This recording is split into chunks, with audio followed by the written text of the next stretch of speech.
Greetings, Magic community. I'm Mike from MTG Scribe, and welcome back to Road to an RCQ Bloomburrow Sealed mini-series. There's been a few developments over the last couple of days that I want to talk about real quick before we get into the gameplay. Notably, I got to play in a limited prelim on Magic Online, which is Bloomburrow Sealed. Went 3-1 in that. That's pretty good. I also played in the Arena Championship qualifier play-in on Saturday and went 6-1. So, in addition to playing in the Magic Online Creator Showdown, Bloomburrow Sealed on Saturday, I'm also going to be playing in the Arena Championship qualifier the same day. So I'm going to be streaming the Creator Showdown on my Twitch channel. I probably won't be streaming the ACQ, but we'll see how it goes. I might. I'm just not sure yet. Depends on how long I'm in the Creator Showdown, I suppose. If I'm in until the end, then I'll probably take a break and then do the ACQ later. I also want to do a video tomorrow that's going to be a little bonus video, just going over some of my thoughts on Sealed in general. I think Sealed is considerably different from Draft in a number of ways. There's been a lot of things said about the Draft format that I don't necessarily think apply to the Sealed format. And I don't want to go over that in this video. This video is going to be long enough with the 5 games for the Sealed League I'm about to play in. So be looking out for a video tomorrow, probably on that. And one other thing I want to talk about real quick is I've got some feedback on the last episode that I should be going over the pool a little bit more and not just the deck that I'm playing once I build it. So we'll be doing a little bit more of that. I'm going to still try to keep it a little bit short because again, this is just going to be a long video in general, and I don't want to add too much to it. But we'll at least go over the pool. I'll give initial thoughts on them, and then I'll do the build off recording as well, and then we'll talk about the deck before I get into it and play it. Am I going to do what I did last time and try to build multiple decks? Maybe. Let's see what the pool looks like. I think it's a useful exercise and has taught me a lot of things. I didn't do that for the premiere, the prelim, and I didn't do that for the ACQ play-in, obviously, and I wouldn't do that for competitive events. But as it pertains to these episodes, or help trying to learn Sealed specifically, I do think it's useful. So we'll see what the pool looks like, and I'll talk about it in a minute. Okay, so here's our pool and initial impressions. The first thing that I noticed is that there is only 10 blue cards, and 3 of them are dire downdraft. That means it's pretty unlikely that I'm going to be playing blue at all over the course of this video. I do think that splashing is a little bit more forgiving in Sealed than it is in Draft for a number of reasons, but there doesn't seem to be anything that I want to splash here, and I don't want to play 3 dire downdrafts, so it seems unlikely that we're going to be playing blue. 2 Carrot Cakes is great. Flowerfoot Swordmaster I have some opinions on. We'll go over tomorrow. Life Creed Duo is great. I think this is like a secret glue card in that it works in both the black-white versions of the Bat deck and also really well in white-green. Stunner Strike is pretty good. Banishing Light is great. There's a number of 2 Shrike Forces is really good if we can get any kind of counter or really anything on those. And really, they're just good in general anyway, I think. Beast of the Bending Spring is an absurd card if you're behind, and I like having a Rabbit Response as an option. So white seems pretty solid. Typically, if I'm playing white, my first instinct is to pair it with green. Let's take a look at our gold cards real quick. Blue, Green Mentor, blue is out. Don't even need to think about it. Black, red is not off the table. We'll see what our red actually looks like in a second. Junkblade Bruiser is possible. Beauregard Mentor is great. Pawn Prophet is not, again, also not off the table. It is reasonable to play this in a green X deck or green non-blue deck if you have things that can bounce it. I don't think it's as bad as it would normally seem, but it really depends on the deck. I think a big thing about this set is that there are a number of cards that are sort of dynamically valuable. And what I mean by that is how good they are really depends on what card you put around them.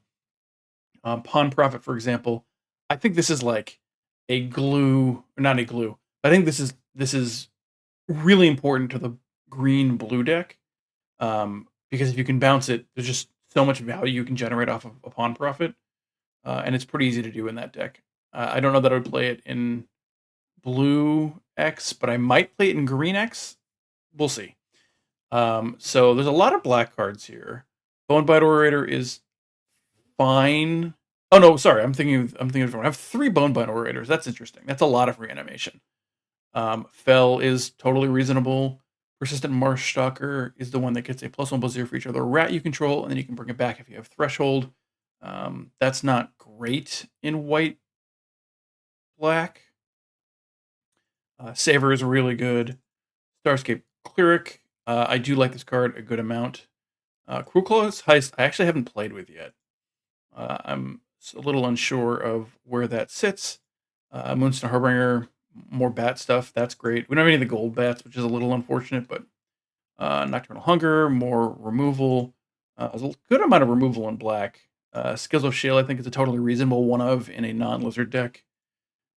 Wick the World Mine is another card that I just haven't played with yet. Whenever Wick or another rat you control enters, make a 1/1 black snail creature or make it bigger.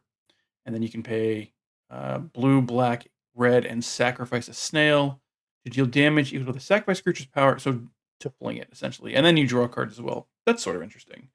Gladiative Duo, again, pretty good bat card. Coiling Rebirth is fantastic. I got blown out by this card last time it was played against me. It essentially brings any card back, and if you gifted a card, you get a copy of that. That's essentially an offspring. And then Huskburster Swarm. Would I play this in a non-green black deck? I'm not sure. I might. I'd have to look at it. For red, so sorry. Quick thoughts on black. Black seems pretty reasonable. It isn't like a crazy bat synergy deck with white, but I do think there's some interesting stuff going on. Lots of removal, which is nice. So we might end up doing a black-white deck. In fact, I think it's very likely we end up doing at least one run with a black-white deck, or one match with a black-white deck. Red, Hearthfire Hero. This is the one that gets a +1/+1 counter. This one's great. Hearthfire Hero is really good. Hired Claw is whenever you attack with one or more lizards, deals 1 damage to target opponent. Totally reasonable card. Might of the Meek. Turkey gains Trample. It also gets +1/+0 if you control a mouse. Sort of interesting. War Squeak gives haste. Booming Blast is removal. Take out the trash removal. Roughshod Duo gets +1/+1 and trample when you expend 4. Pathmaker exile top card of your library until end of turn. Your next turn you may play it. World Spark Shooter, Conduct Electricity, and then Dragonhawk Fate's Tempest. I think we're probably going to try a white-red deck as well. You know, it's kind of funny. The last time we did this, we didn't play white at all. And this time, I think white is going to be our base color. And we're going to do white-black, white-red, and presumably white-green, which is arguably the best color pair in the format. High Stride Longstack Brawl is great. Mistbirth Elder is really good. Sunshower Druid, I think, is totally reasonable. I feel like this card, this is the 1 green for an O2. When it enters, you put a +1/+1 counter on target creature you control and gain 1 life. I'm sorry, target creature. You could do it on your opponents if you wanted to for some reason. I think that reads worse than it actually ends up playing out as. Like that, Mistbirth Elder into Sunshower Druid is a wild combination. But there's just a lot of things where Sunshower Druid with Shrike Force, for example, that's just great. So I think that's pretty good. Cash Grab is the one where you mill 4. You may put a permanent card from among those cards milled that way into your hand. You control a squirrel or return a squirrel. You also make a food token. Hunter's Talent is really good. That's the 1 in a green class where when it ETBs you fight something. Sorry, not even fight. You punch something, which is better. Peerless Recycling, I'm not crazy about this card. 1 in a green instant, gift a card. Return target permanent card from your graveyard to your hand. If the gift is promised, instead return 2 from your graveyard to your hand. I think it has its place. I'm not crazy about it. Three Tree Root Weaver is a card that I think gets a lot better in sealed versus draft. I think you don't often want to spend a draft pick on this, but just having access to it isn't bad and can be quite good actually in certain situations. Polywop is pretty good. Trigger Duo is great. This is the one that pumps a creature based on how many creatures you control, and then the Moose is fantastic when it's on the loose. So that's the pool. I'm gonna take a quick break and do some deck building. I think we're gonna start with white red. There's only 11 red cards, but I would play all or most of these. So I think that seems like a good place to start. It's also a color pair that I have not very much experience with. So it'll be interesting to see what that looks like. All right, I'll be back in a moment. All right, so for our first deck, we're going white red, and uh, I think I have fewer creatures than I would like with this deck. We have our creature count is 13, although that's a little misleading because Carrot Cake is also kind of a creature, kind of two creatures each actually. So I don't think that's that big of a deal. I don't know that necessarily you want Carrot Cake in this deck, but we'll see. As it is, we don't have much of a choice. So the two Strike Forces obviously made it. There's a good number of things that pump things. Might of the Meek, War Squeak. I guess that's it. Oh, Feather of Flight. I thought there was two more. So that's pretty interesting. Curve seems okay.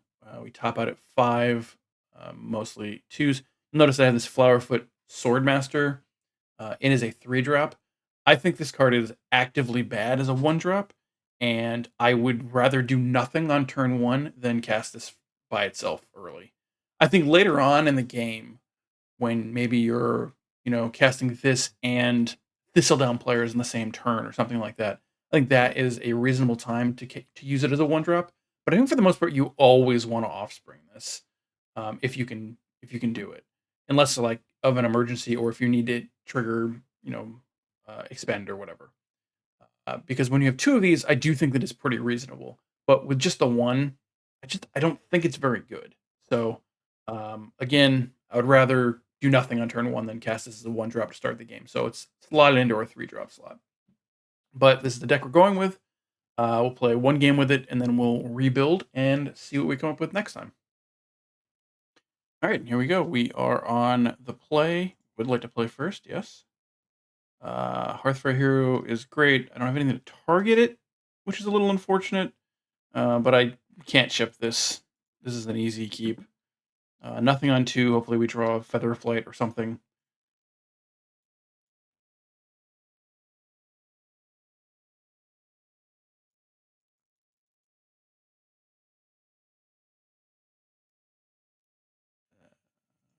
Okay, they play a Forest. Wax Wayne Witness. So no 2-drop is a little unfortunate. And nothing to target this with is a little unfortunate, but is what it is, I guess. Get in for 1, pass the turn. We've got Banishing Light if we need it. Again, I would love something. I would love a Feather Flight. I think that's the ideal draw next turn. Bushy Bodyguard. A Naked Bushy Bodyguard. You got it. And this gets target spell ability you control for the first time, put a +1/+1 counter on it. When it dies, it deals damage to the opponent equal to its power. Hired Claw.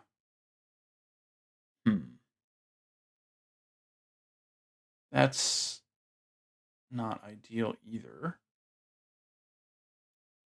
Sort of an awkward turn 3. I'm going to have to cast Hired Claw, and I can't even put a counter on it because I attack and they snap block here. All right. We're just going to say go. Sort of an unfortunate start for our white-red aggro-ish deck. I guess it's not really as aggro-y as you would expect a white-red deck to be.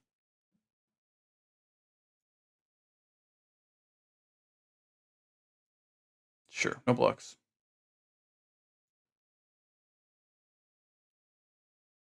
See what they want to do here. Cindering Cutthroat.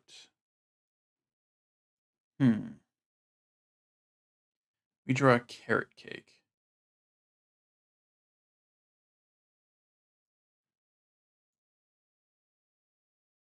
So I'm probably just going to Banishing Light their Cutthroat and then get in for 3. This is going to deal damage when I attack with it. It's, again, not ideal. But if we don't do that, we're casting Wax Wayne Witness, and then we're going to have to trade one of these for this, or the Wax Wayne Witness, which is not what we want to do. I think I'm just going to Banishing Light it. This feels pretty bad, but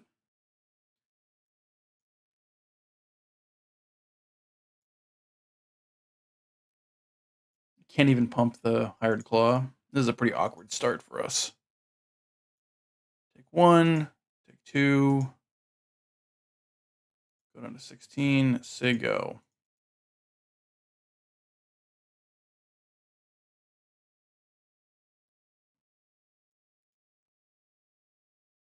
Swing in again. We go to 16 as well. I assume they have creature follow-up.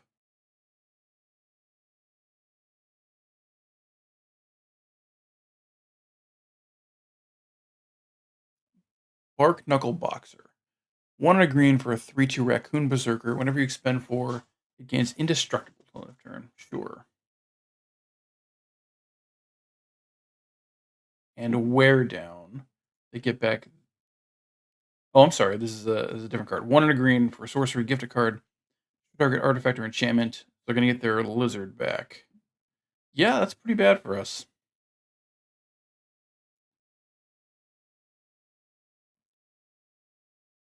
Dragonhawk would be great if we could cast it. Unfortunately, we cannot. I think we're just playing the Pathmaker here, and ideally we're getting a land. We really do not want to miss a land drop. And we don't get a land, we get Thistledown Players. Ugh. Alright, just say go. That is unfortunate.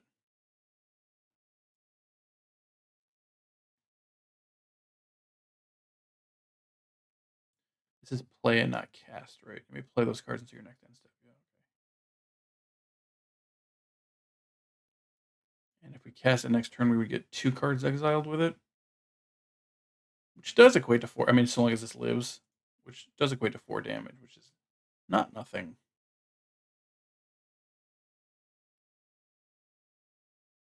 Fabled Passage, sure.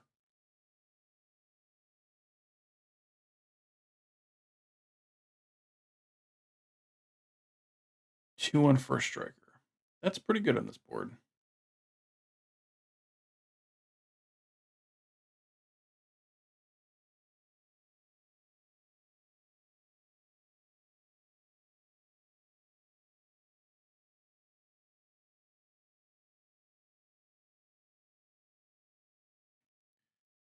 They Booming Blast my 4/2 and give me a treasure. Well, I'm happy to have the treasure, but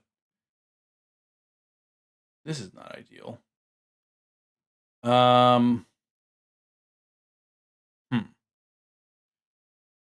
Attack me for 9.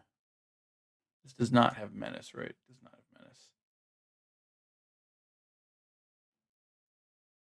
So, I guess the real question is, do I block here? And I think the answer is probably yes. I want to play the 5/5 next turn.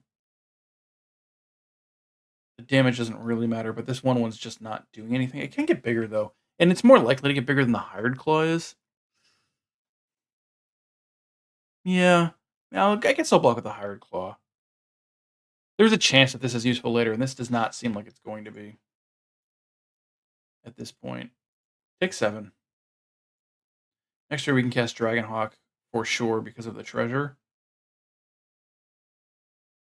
We do not draw a land, which is actually fine if we can get a land off the Dragonhawk. That's pretty good.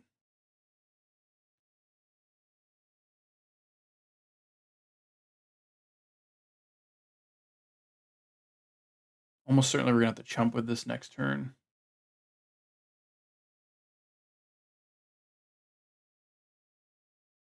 We do get a land. That's a good sign.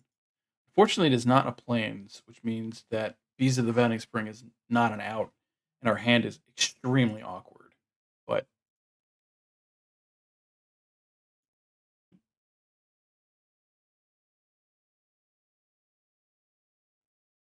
yeah, I feel not great about this game.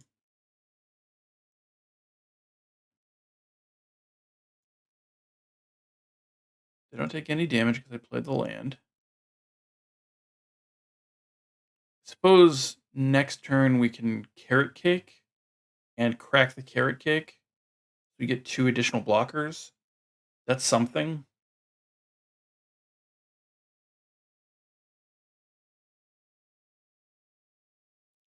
If Dragonhawk lives, do I block or do I attack with it next turn? It's an interesting question.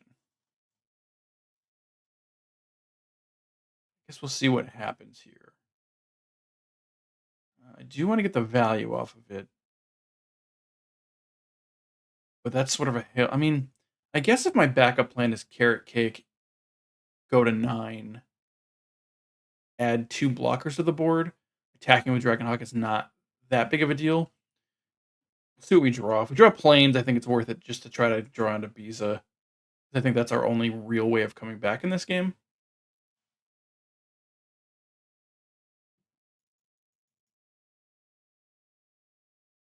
We'll see what they do.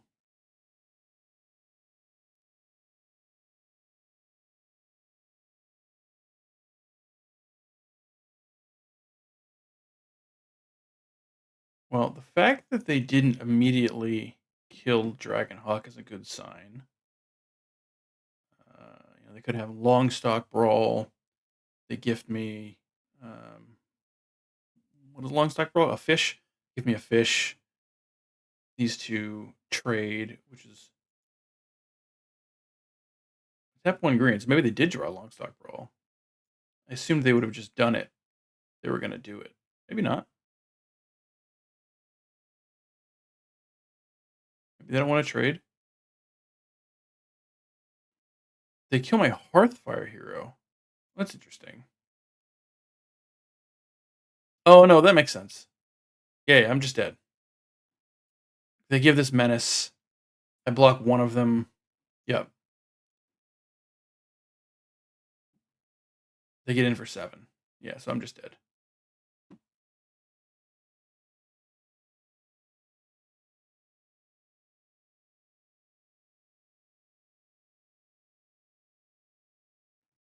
They cast a second Bushy Bodyguard.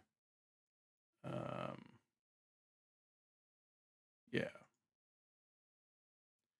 I just want to make sure. I would concede here. Yeah, okay. So they just win. Can't block this. Gonna block here. Oops. I would have just conceded, but there's always the chance that they didn't attack all, being afraid that I have something with this 1 mountain open, but clearly not. So they win game 1. Fair enough. Sideboarding. I think conduct electricity is a lot more appealing, knowing that they have so many offsprings. Um, what do I want to cut for it, though? Is a much tougher question. Probably Thistledown players. I don't think this card is particularly great.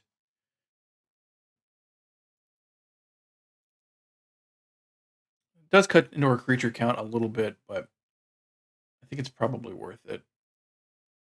We'll be on the play again. Oh, they're doing some sideboarding. Sort of drew an awkward portion of our deck that game. And then having 1 planes with a handful of white cards didn't help. Should I have carrot caked on that last turn instead of Dragonhawk? Maybe. Would have had more blockers. Knowing they had a menace creature. Maybe that was better. It would have been a higher life total. We weren't really drawing into anything with Dragonhawk. Yeah, I probably should have carrot kicked in retrospect, and then Dragonhawk on the following turn.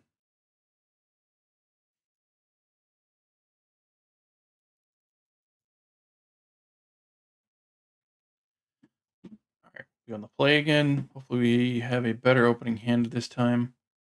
Well, we have no creatures. I do not think we can keep this. If we had a mountain, maybe, but ugh, this is awful. Um, if one of these was a plains, I would keep this, but I mean, I'm not going to cast this one early. But if we don't draw plains, we're just dead. I'm going to mulligan again. All right, well, we got our colors. That's something.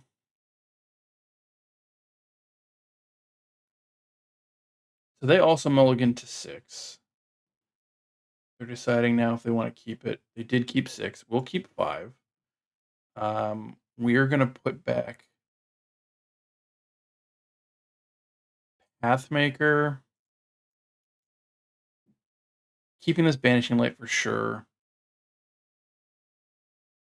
I don't want to put this back, but I think maybe I have to.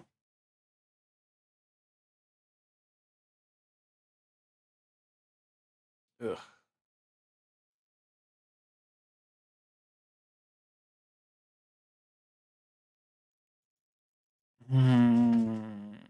This is unfortunate.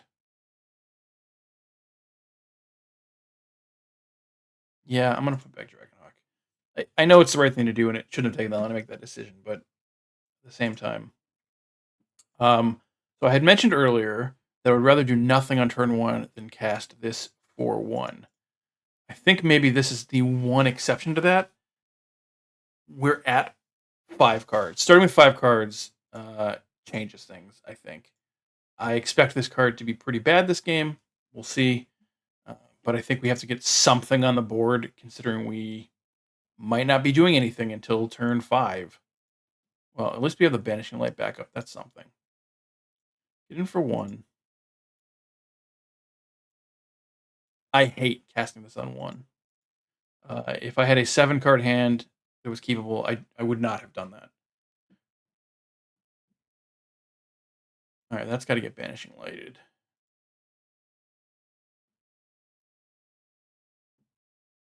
Banishing Lit. Going away. Get in for 1. Now, they could just not cast a creature this turn. That'd be great. I really appreciate it. Would love to cast this as a 4/4. Well, they didn't. I mean, keep drawing lands, which is not great.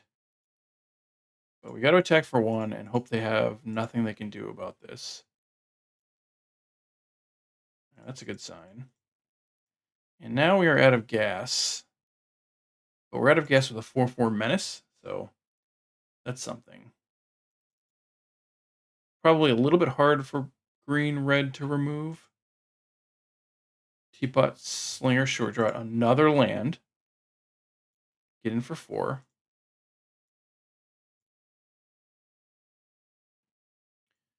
Teapot Slinger is 3 and a red for a 3/4 with menace. When you expend 4, it deals 2 damage to each opponent.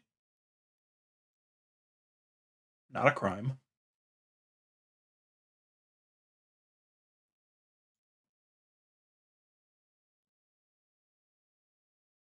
Wear down. Yeah, all right. They get their Forager back. And they can cast Take Out the Trash on the Swordmaster, sure. Swordmaster did its job as best as it could. It got me. This is a 4/4. Can't ask for much more. Now we just need to not draw a land, please. They do attack me. Okay. So we'll be able to get in for 4 on our turn.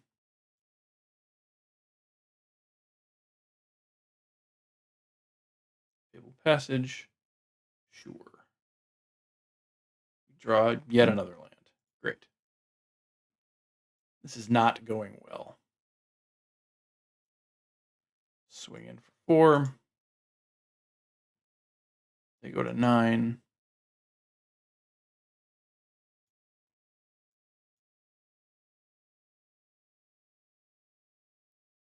All things considered, this could be worse for us, I suppose. I mean, obviously they get to untap and cast whatever.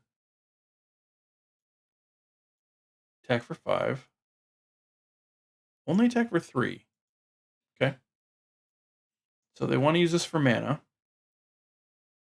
or to search for a squirrel. So probably to search for a squirrel, or they have the moose.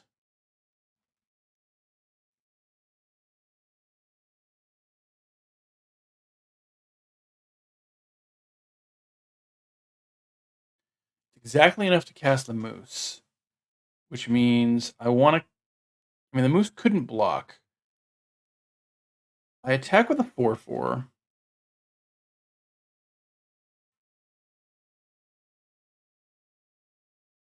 They flash in the moose. They go down to 5. They then attack with the moose and the slinger. Deal 9 to me.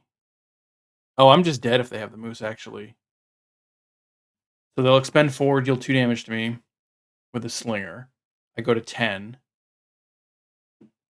They attack next turn with the moose and the slinger. I go to 1, and so long as they can expend next turn, I'm just dead. So let's just see what happens. I'm going to kill this now. Force the moose hand.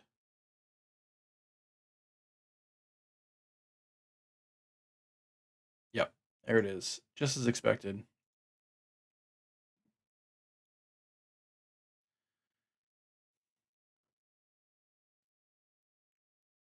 If I don't attack, they attack with both. I have to block here because I can't block the menace. I take 2, take 5. Then I'm still alive if they expend, but I have nothing, and they're still at 9. At that point, I'm just drawing into the Bounding Spring, and that's my only out. If I attack here, they go to 5.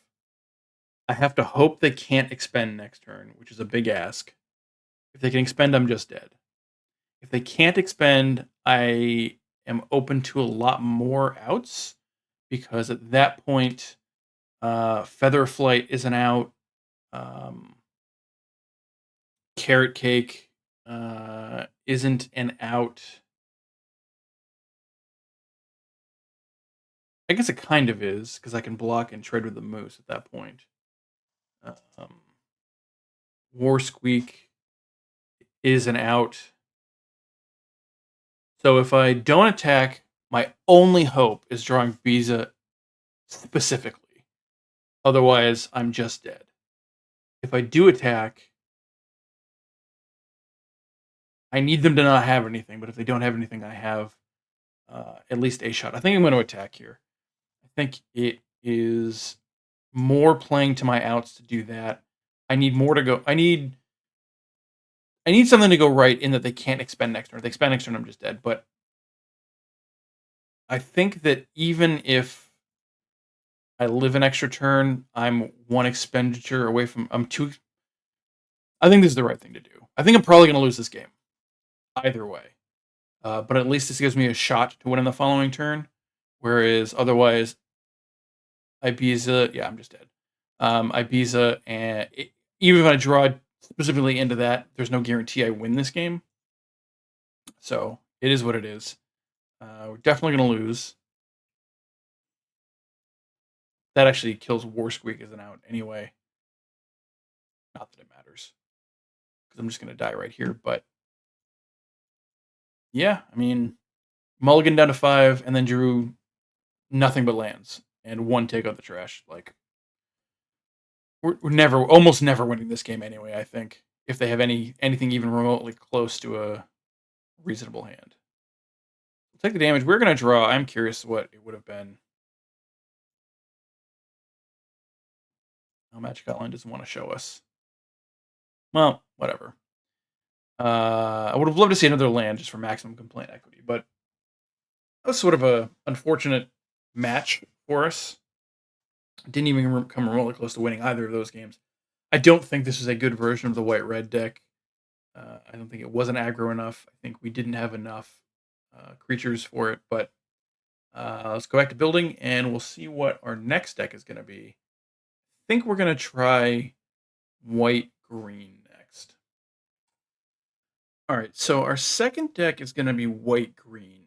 It's not actually as go-wide as you would hope to have for the white-green color pair. And you'll see that I added the Pawn Prophet and a copy of Plume Mentor. We do have 4 flying creatures in this deck: the 2 Shrike Force, the Mentor, and the Life Creed duo. So we can trigger this a reasonable amount, which is a little bit. And the Wax Witness. We actually have 5. Um, that's interesting. So I'm going to give it a shot trying to splash this in. Again, I do think splashing is a little bit more forgiving in Sealed than it is in Draft. We're playing this Hidden Grotto and an island. And then we also have 3 Tree Root Weaver, so that's 3 blue sources. We don't need any blue sources to cast Pawn Prophet. We do need one for Plume Creed Mentor. So I think this is what we're going to run with and see how it goes. I said this before. I think that green-white is the best of the color pairs in this format. I'm not super convinced this is a great version of it, but we'll see how it goes. I'm interested in testing this out to see if the splash is worth it with the 5 sources to trigger it. So be back in a minute. All right, and we won the die roll, so we will be going first again. Hopefully we get some good opening hands. This isn't bad. I don't love Burrowguard Mentor by itself, but we do get to start with the Hidden Grotto and do a little surveilling. We're going to keep. Starting with Hidden Grotto means that we can't cast this on 2, but we can try to get a different low drop so that we don't have to cast this on 2. Yeah, you know what? I think I'm just going to expect to cast this on 2 and wait. I think that's probably better than playing the Grotto now.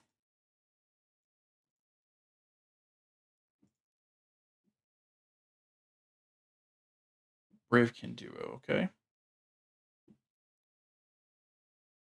We get Sunshower Druid.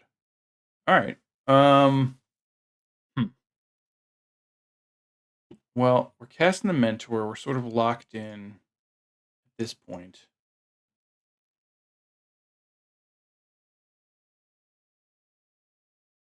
I'd rather put the counter on the Mentor than on the Druid, if possible.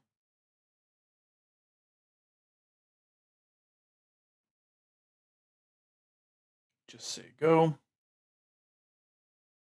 So next turn we Grotto. See what we hit. Another Bravekin Duo. Okay. That's fine. No blocks. Plume Creed Mentor. All right, so we Grotto now. We can Plume Creed Mentor next turn. Or we can do one of these other things. My inclination is to Plume Creed Mentor next turn. We're going to Sunshower Druid now. And we'll get our Surveil on. We see a forest. Go ahead and put that in the graveyard, I think. And cast Druid. And that life back we just lost. Put a counter on our Mentor. Turn it into a 3/3. Don't think there's any 1 black trick that blows us out here.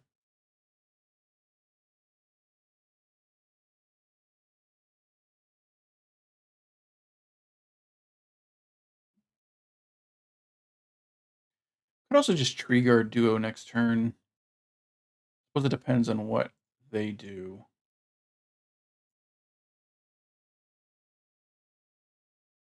Taking a long time thinking. And I don't think there's anything that's 1 black that really concerns us. Gale's Shield would be bad if they could cast it, which they can't. That can be cast for 1 sometimes, but alright. You take 3. Visa, I'd like to save until we're behind, if possible. They cast Bumbleflower Sharepot. So they're gonna make a food. They can pay 5 at some point to destroy uh, target non-land permanent. Okay, that's fine. If they want to attack, they can. It's interesting to me that they tapped 2 planes for this and left their black open. They don't have another creature. I'm not sure why they would do that.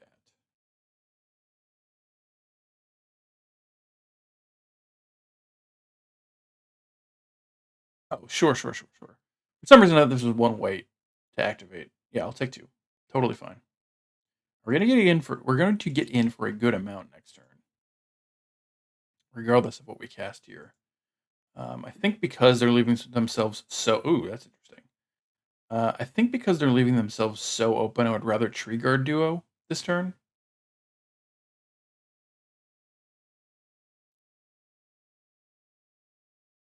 So we Tree Guard Duo. This goes up to a 4/4, and then it gets +3/+3. We're getting for 7 this turn. Um, that's pretty good. Otherwise, we Plume Creed Mentor. We have a flyer in play to Tree Guard Duo on in the future. Maybe that is better. We still attack with a 5/5. Yeah, I actually think that's probably better. Having the flyer in play seems good. So we're gonna go ahead and make a blue, colorless, and a white. Cast Plume Creed Mentor.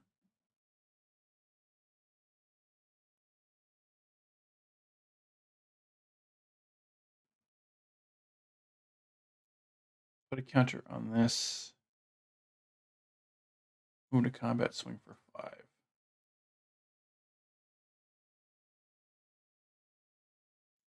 Now, next turn, even if they remove this, we can trigger a duo onto our Plume Creed Mentor. Get in for 6 in the air. Star Charter. Sure, that's totally fine. Are they going to attack? I don't think so. Okay.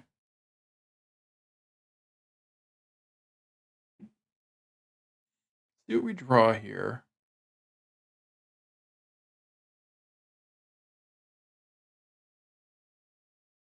We might Hunter's Talent and kill their Star Charter. Draw Strike Force. That's pretty good. Um, could just play that and make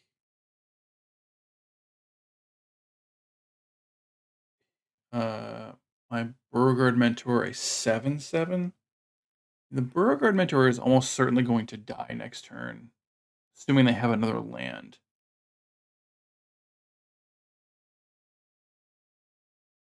I think this is makes me more likely to want to trigger a duo. Because now if I draw a land next turn, I can Strike Force and Hunter's Talent.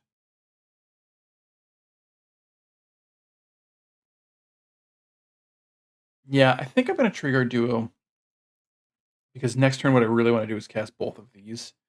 I assume this is going to die, which is fine. I'd rather get the value out of it now. We're going to trigger a duo.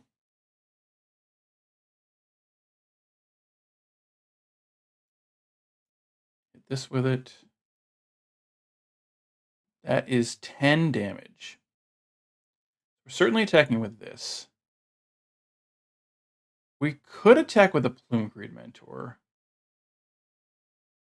but I don't really see a good reason to. And that does present a lethal attack they have to block with a Star Charter. Hmm.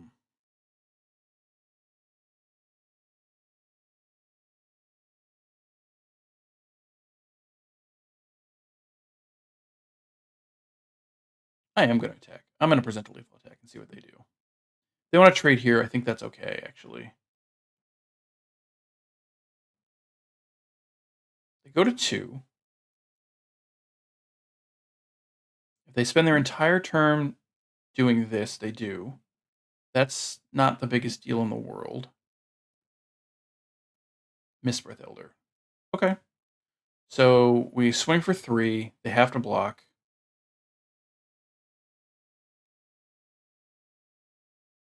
I could Hunter's Talent and also Mistbreath Elder. I think I like that.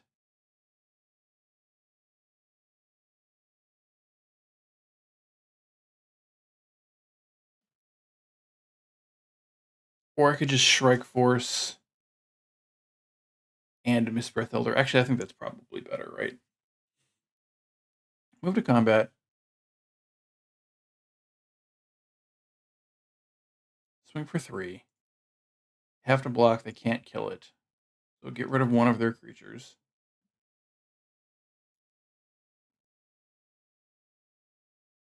Now we're going to Mistbreath Elder. Expecting to bounce our Sun's Shower Druid. And then pay 3 and cast Shrike Force. And we have lethal in the air and lethal on the ground. And if they manage to get multiple creatures into play, we can Hunter's Talent. Sure, that's fine.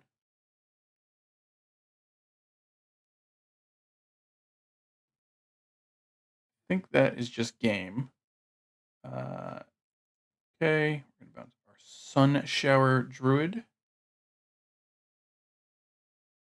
Draw a land, we can Hunter's Talent and level it up. Bounce this. We do draw a land. So we Hunter's Talent, killing the 3/3. Yeah, okay. So the idea there is we kill the 3/3, we level it up, pump this to a 2/3 attack in the air. That's just lethal, even if they block on the ground. So yeah, that was a pretty good win.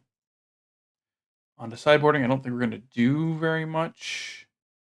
I could see playing a high stride. Not totally sure what I would cut for it. I don't think it's really worthwhile. I don't think the Feather of Flights are necessary. Rapid Response, I don't think we go wide enough to bother including it, but again, I could see playing it over like a Polywallop. But I think this is just fine the way that it is.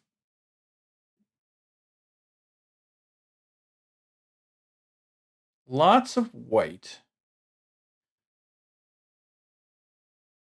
So this is a good example of when I don't want to play Flowerfoot Swordmaster on 1. My inclination here is to actually play Thistledown players first anyway, and Swordmaster on 4 here. We'll play Carrot Cake early. Hopefully we'll get a forest for our Hunter's Talent.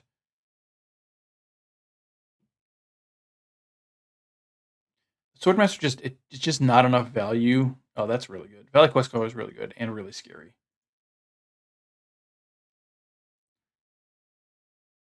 Grotto. I'm gonna play Grotto here. So we get to Surveil. We get to Carrot Cake regardless. Go ahead and bin that. Carrot Cake. And we get to Surveil. That we would like to keep on top.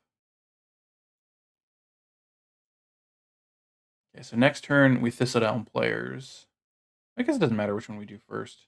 I mean, it does, but we probably Thistledown players. Ideally, we Thistledown players in the following turn. We can Hunter's Talent. They're 3/4. We can't now.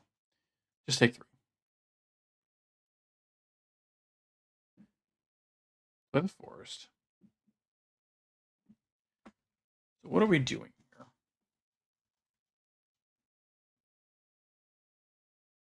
We want the 3/3 in play. I thing, because then we at least threaten to double block.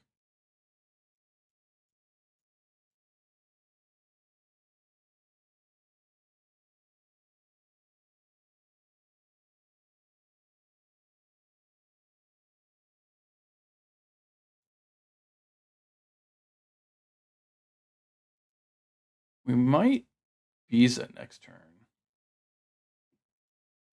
Visa, 2 white, 2 colorless. When enters, create a treasure token. An opponent has more lands than you, which they currently do not. Um, I gain 4 life. An opponent has more life than me, which they currently do.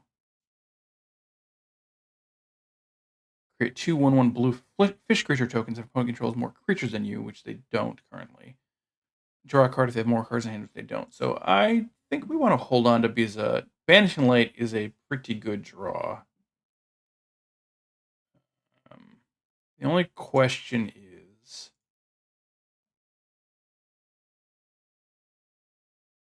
do I do it now or do I wait?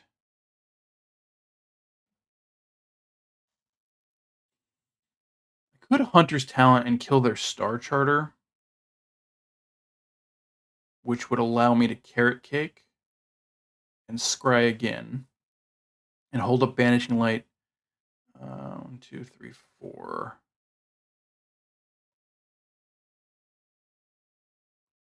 Or I could just Banishing Light now.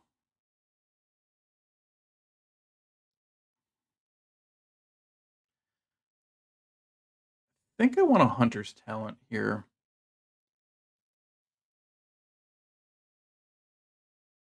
Hunter's Talent, kill the 4/2, Carrot Cake, Scry, gain some life, get another blocker. Yeah, I think that's what I'm going to do.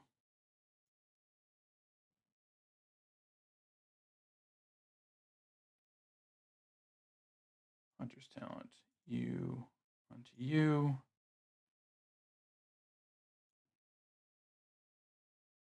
And we're just going to say go, since I can Carrot Cake on their turn.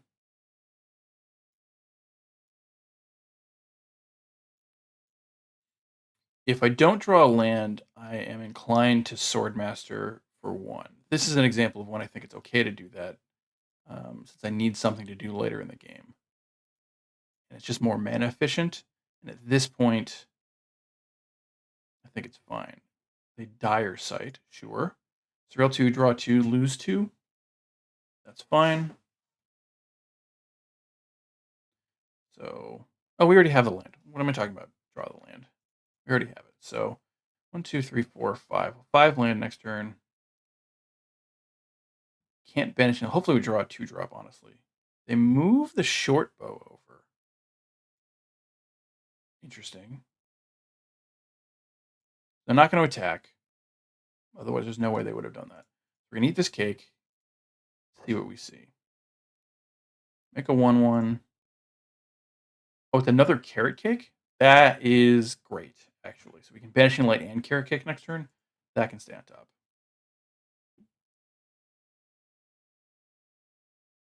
Play another Plains. 3. Banishing Light.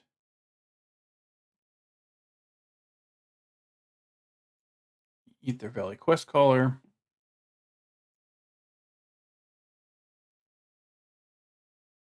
Move to combat. Swing with our 3/3. 3/3 untaps our 3/3. I assume they don't block. Go to 15. We go ahead and cast this Carrot Cake, Surveil again. Wax Wayne Witness.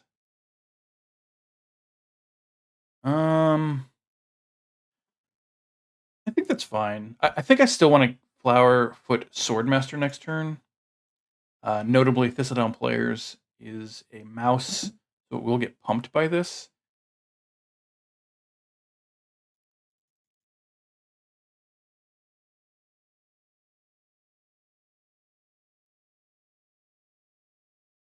And I can Swordmaster with Offspring and also level up my Hunter's Talent, which is nice. Hop 2, it's fine. And another Bravekin duo. Okay.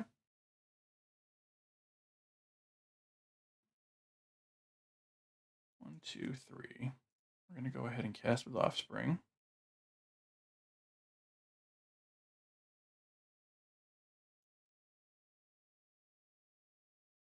We're going to go ahead and level up our Hunter's talent. I'm inclined to attack with this.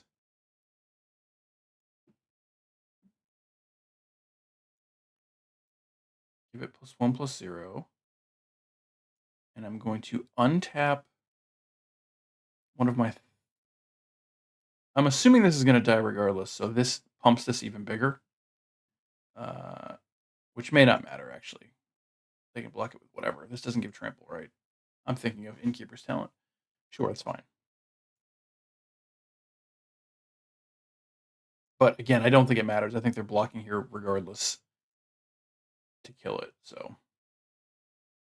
I guess arguably I should have attacked with the rabbit tokens, now that I think about it. Maybe that would have been better. They cast Essence Channeler. Good card.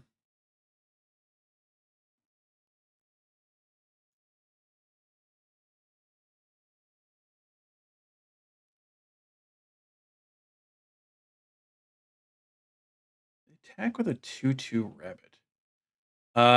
Yeah, I'm gonna double block that. Like, I really want that dead.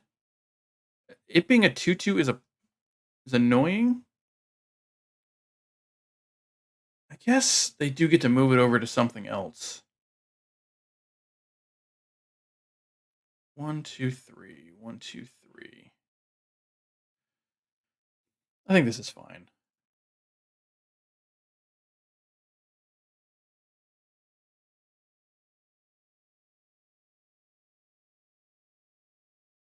Sure. Draw another land. We can Waxwing Witness and also Carrot Cake. Could cast Biza. Again, I don't think that I need to at the moment. I'm not really worried about things.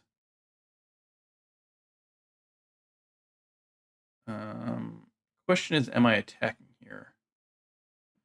I can pump up this. These will both be big enough to kill anything on their side of the board. Yeah, I think I do.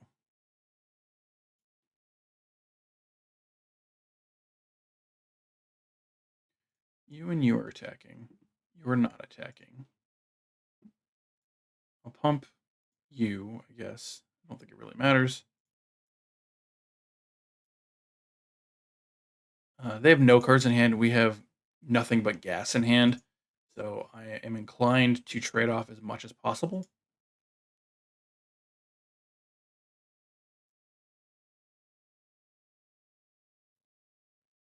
And second main, 2, 3, 4. Waxwing Witness. Say go.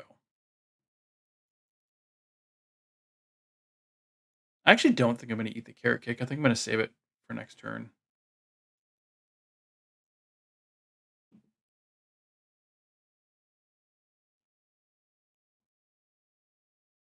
It's pretty good. It's pretty good.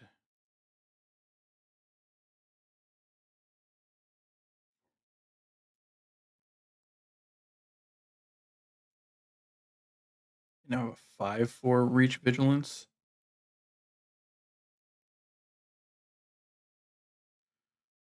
Hmm.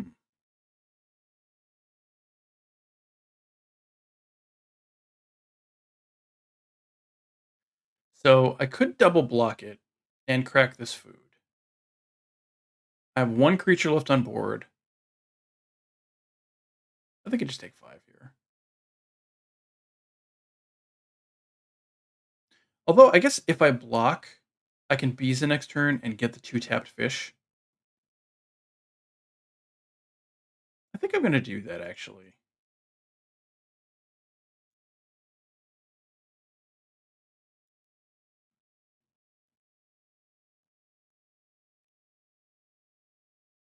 and move it over afterwards. Sure.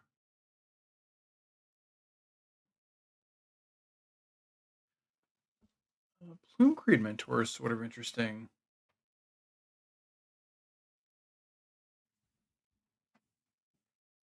Can't Plume Creed Mentor and Ibiza. I think I Ibiza here though. I think I want the 2-tapped fish, and the 4/5 is just going to be good.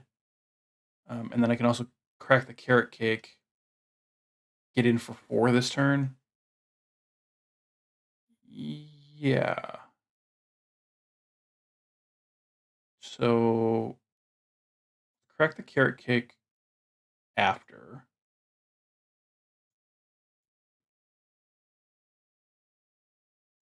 Ibiza first. Beza? Probably Beza. Gonna get 2 tapped fish. Or 2 untapped fish, sorry. I think this is the only thing that puts in untapped fish. We're gonna crack this food.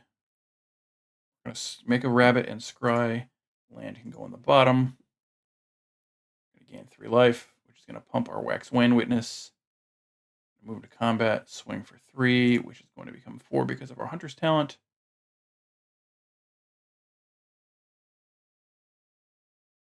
That is fine. I don't mind trading off.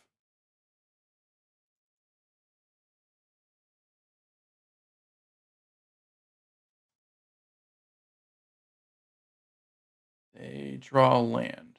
Sure.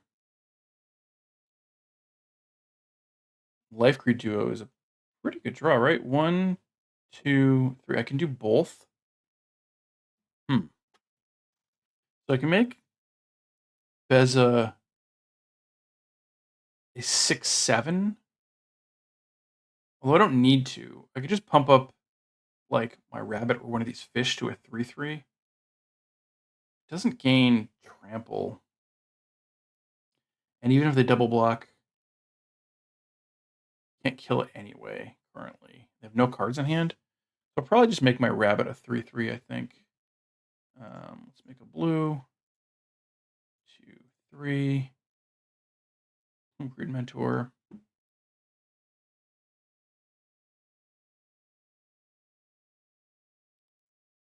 Pump you. Why would I make it a 3/3? Pump up 2 different things. That makes way more sense. Pump a fish. I've got 3 attackers.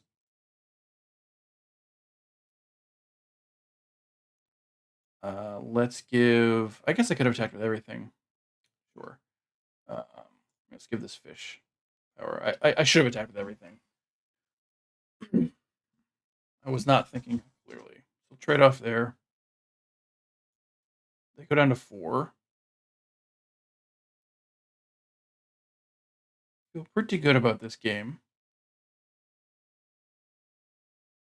They draw something. They draw a dire sight. Okay. They need a land and a wrath. That's not going to do it. All right. Yeah, that was a pretty good win. I don't know that this is necessarily a really good version of the green-white deck, but that wasn't close. So yeah, good win. 1-1. I think the next deck is probably going to be black-white. See how that goes. We'll be back in a moment with the next deck build. All right, so our third deck is going to be this black-white deck. Again, we don't have a ton. 13 creatures is okay. And again, Carrot Cake, I guess, counts as creatures as well. So really 15 creatures in this deck. Coiling Rebirth is great. I don't know what our best thing... I mean, other than the Husk Burster Swarm, getting back that is fine. We don't really have any good ETBs to rebuy, though, which is sort of unfortunate. Flatfoot Swordmaster is our only 1-drop, and as I've said previously, I don't even like counting it as a 1-drop. So really, we don't have any 1-drops. We've got a lot of 2-drops, though. The Carrot Cakes, obviously, the Life Creed Duo, 2 Bonebind Orators, Starscape Cleric. we got a bunch of things we can do on 2, and really nothing we want to do on 1. Um, it should be interesting. We have a lot of removal though. Sonar Strike, Fell, Savor, Banishing Light, 2 Nocturnal Hungers.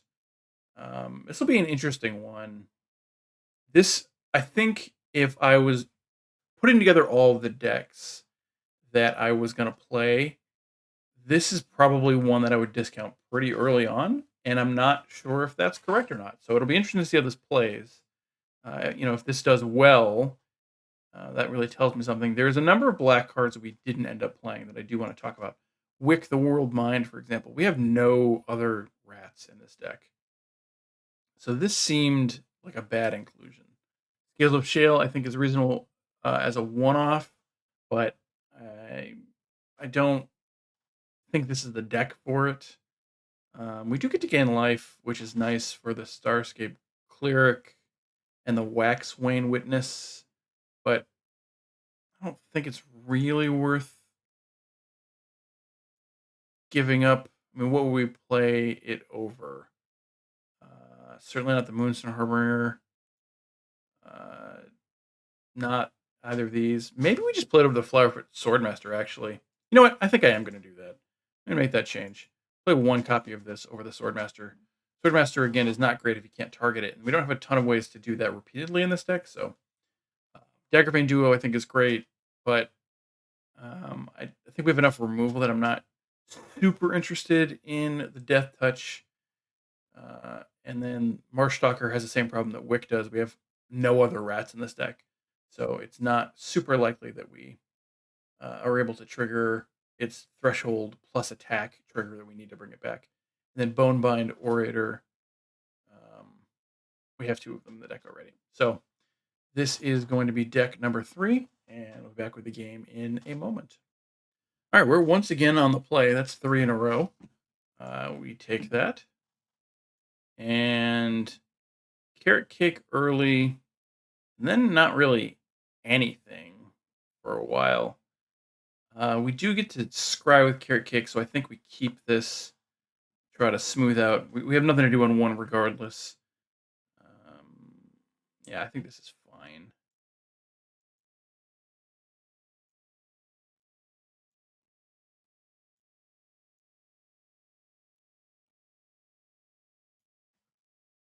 I think this is fine.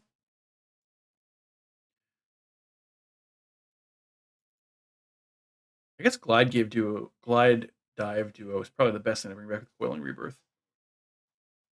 In terms of like a good ETB. Play Plains. Say go. So these 2 in the opening hand is not bad. Obviously, I'd love to cast this. It dies, cast this. That if I gift the card, that's 9 total damage or an 18-point swing in life totals between them taking 3 and us gaining 3 per. That's pretty good. They play an island and pass, sure. We're gonna go. Oh, go! We get a 3-drop. That's a pretty good one. Good one to Scales of Shale on too. Carrot Cake, make a thing. Carrot Cake is on top. I'm okay with that. Yeah, I'm alright with that. Next turn, we're gonna Shrike Force anyway. Then we'll see what's up from there. They play 3 Treat Root Weaver to tap for any mana, sure. We're gonna Shrike Force.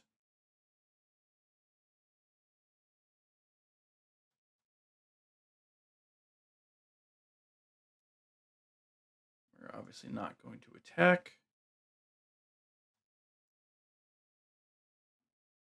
See what they do.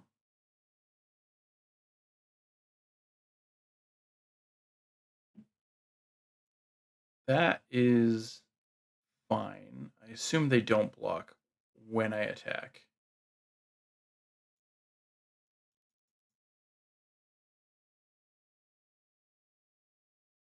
I mean, I'm going to attack. If they don't block, I'll probably save the Scales of Shale and just Carrot Cake and then eat a carrot cake on their turn.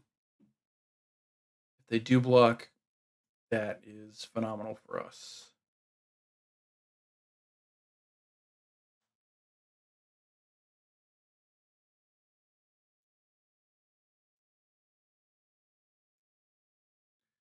Do they block? They do not. So I could get in for 6 here. I don't think it's necessary. I'd rather figure out what I'm doing for the next couple of turns. We're going to cast another carrot cake. Moonstone Harbinger is pretty good. Yeah, I want to keep that on top. Just say go.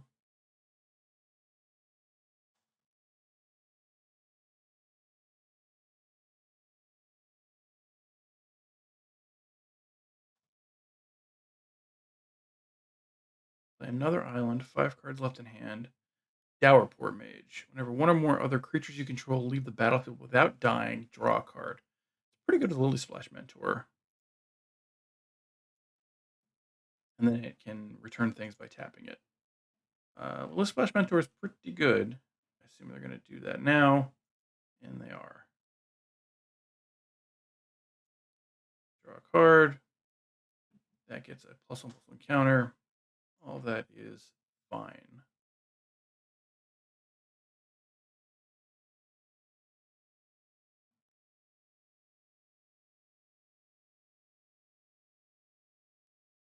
I'm going to go ahead and eat this carrot cake.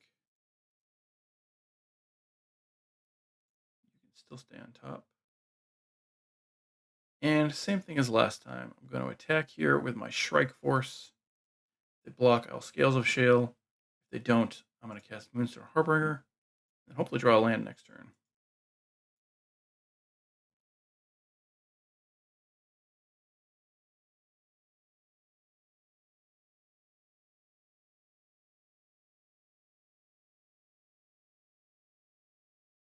You're thinking about it.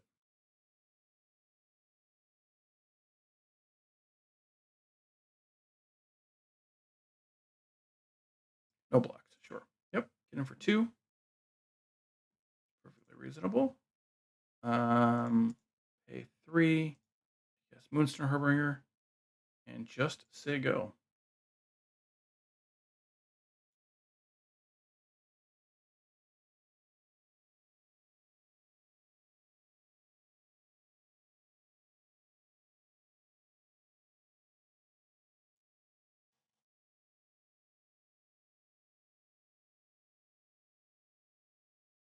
Pay 4.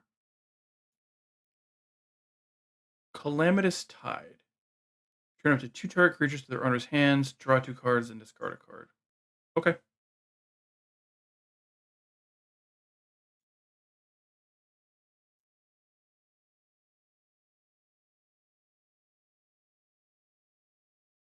You got it, friend. Swing in for 4. Sure, take 4. Down to 19.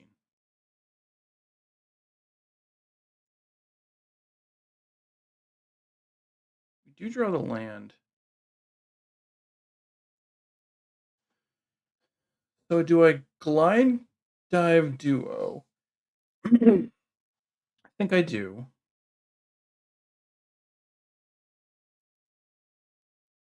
This is the most mana efficient thing I can do. Plus I drain them. And then if they can kill this in some way, I can deal 6 more to them with a Coiling Rebirth. And if I draw a land, I can Strike Force and Moonstone Harbinger.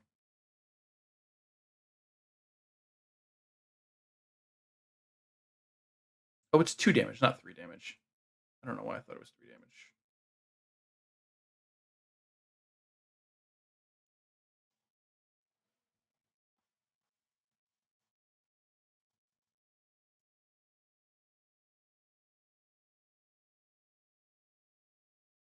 Assume they're going to attack again. Totally fine. No blocks. Go to 17.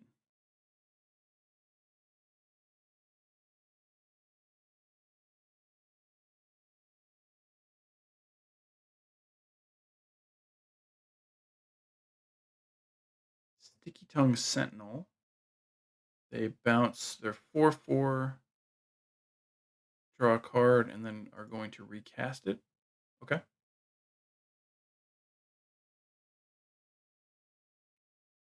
Mm-hmm.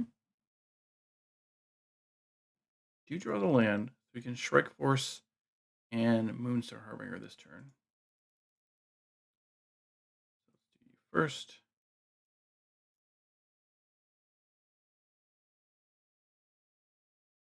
And then you. And then we're just going to say go. Obviously, we're not attacking into their 4/4 and their 3/3 with no mana up.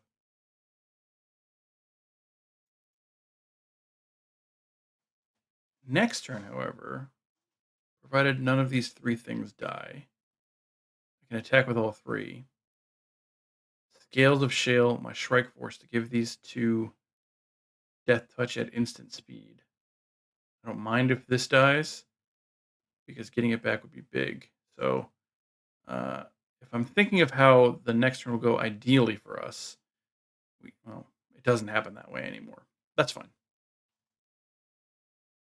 Attack for 4. Attack for 7. Attack with both of their reach creatures. Oh, because I can just bounce one of them. Yeah, I think.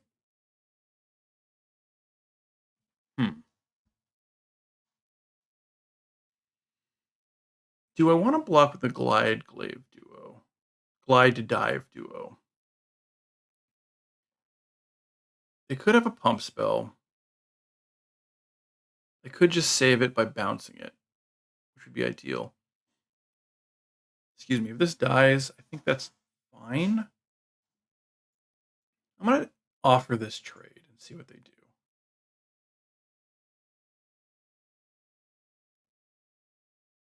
They take the trade. Okay. Sure.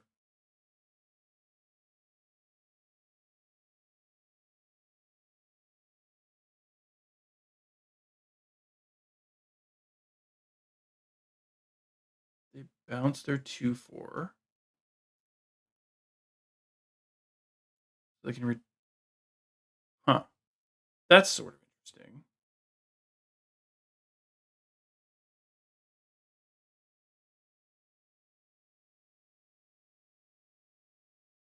So we're going to attack with the Strike Force before we do anything else. Could have another Polywallop. Polywallop is a fight, but we can give this indestructible if we want to. If we do that, we'll probably just carrot cake afterwards.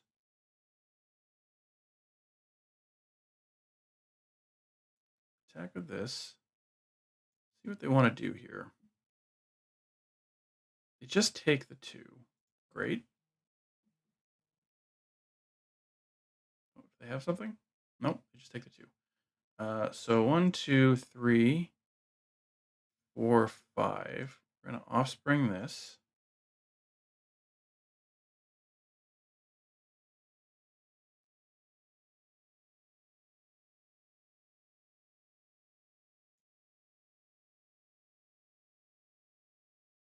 Okay, we're just going to say go.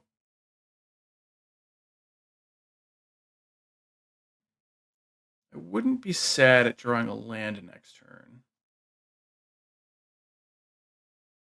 They dire downdraft the non-offspring one. That is an interesting choice. I will put it on top. Thank you.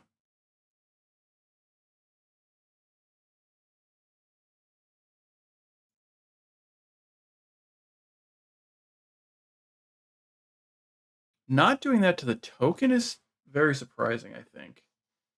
So now we can have 3 of them if we want. Sure.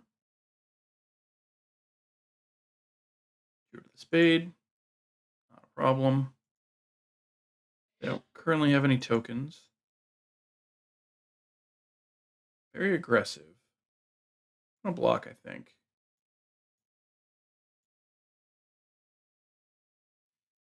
Sort of all of these are doing, or they're just here to chump. So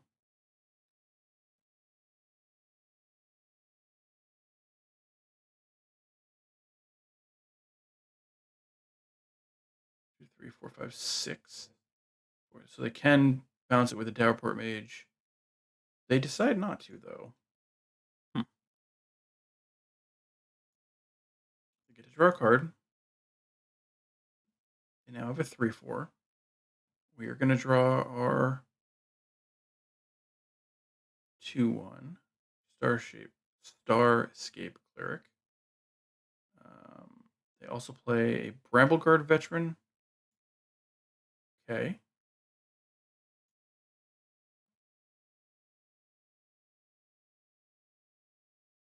So I'm inclined to attack again, bring them down to 10, and then just, well, actually I'll attack with both since they can't block, and this can't block, and they have no reach creatures currently. They take 3 and go to 9. I'll have 2 blockers back. Do I have to worry about dying? I guess is the question.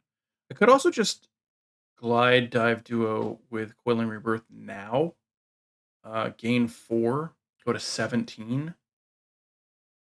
They would take 2, 3, would take 5, go to 7. Am I concerned about dying next turn? I guess is the question. I'd have 2 blockers. Assume that they can deal with both of them somehow. 4, 5, 6, 7, 8, 9, 10, 11, 12, 13. That is lethal coming in. The other thing I could do, I guess I have 3 blockers for the Strike Force. The other thing I could do is just cast one of these. Keep Scales of Shale up. Then we get blown out by a bounce spell. The fact that they just bounced this and not the token does feel kind of like a trap. Like they did it intentionally, knowing we would just cast this again, and they might be able to kill us the following turn. That in and of itself makes me more inclined to just Glide Dive Duo. I cannot say the name of that card. Let's move to combat.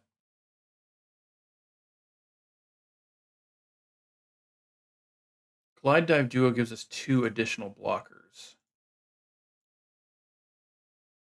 I think I'm going to do that. Them not bouncing this is really strange.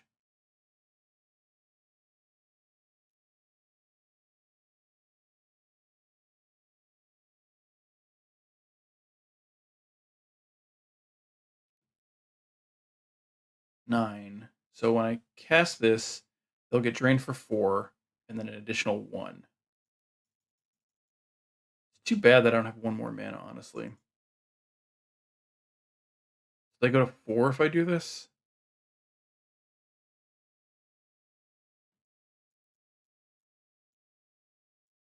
I'm going to gift them the card. Gifting them the card so I get the token, right? Yes. I'm going to gift them a card. I'm going to bring this back. Choose an opponent for the gift, right?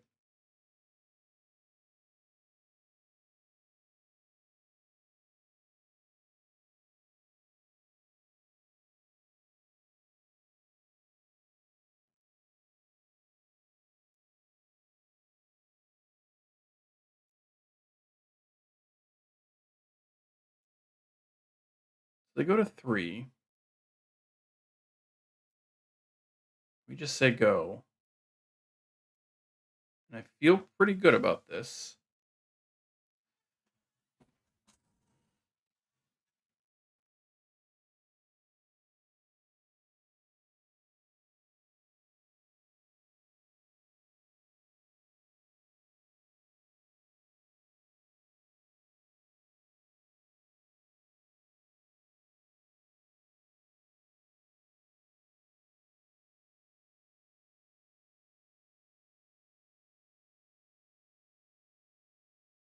Splash Lasher is fine, but that is the thing that we were worried about, them being able to deal with 2 blockers. That is certainly much less of a problem now than it was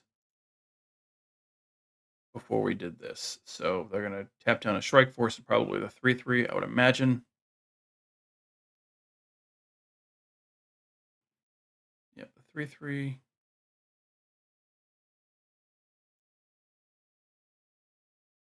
one of them, and then I would imagine the Shrike Force with the other.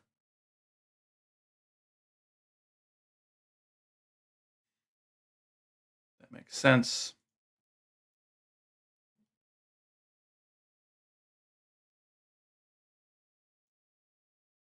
Probably going to attack out, I would imagine. Oh, no, they have to keep the reach creature back.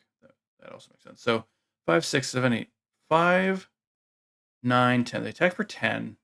I'm just going to jump. Jump here. Jump. I don't think I need these to win. Happy to take one.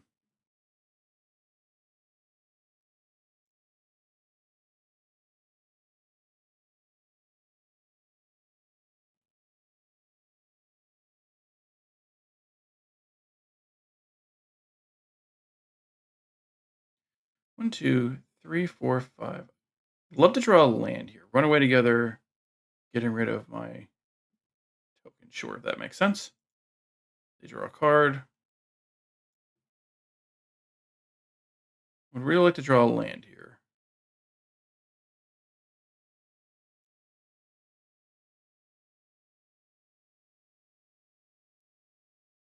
Don't draw a land. Do draw removal. Okay. We can't attack them because they have a reach creature.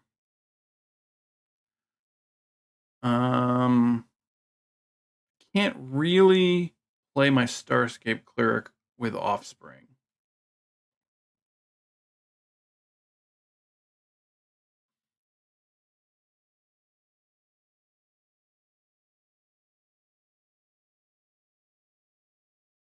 I don't want a gift of food. This is a little bit awkward.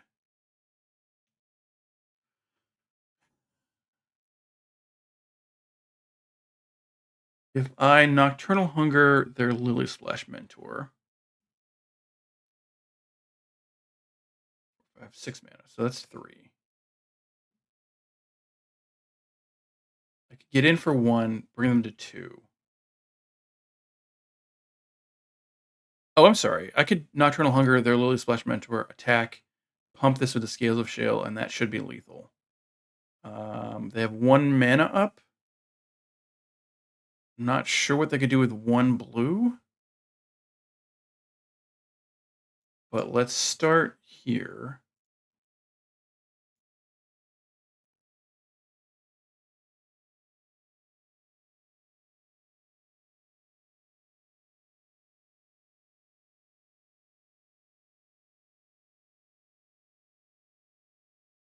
Oh, they have 2 mana up. I forgot about the 3-tree Root Weaver. They run away together. Ugh. Okay. That is probably just going to be it, I think.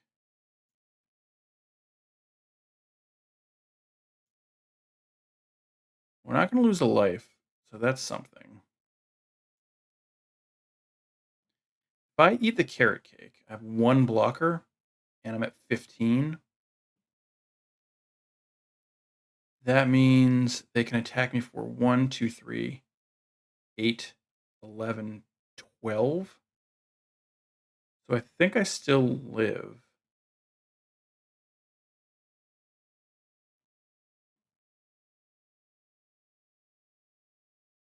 Let's say go. See what happens.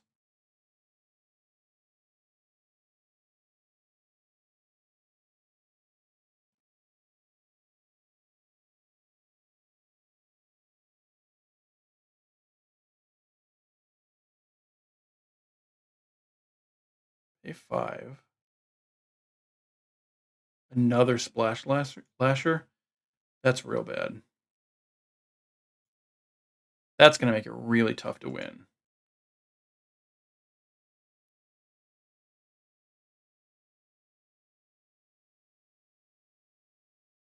Oh, not another one. They bounced it earlier with the first runaway together. Yeah. If it was just the one runaway together, I think we would have been all right. The second runaway together probably does us in.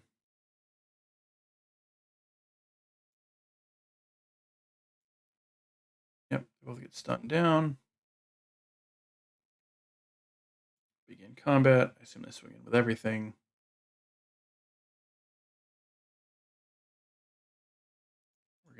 carrot cake. Make a 1/1, go to 15. Thistledown players. I don't think that's what we want.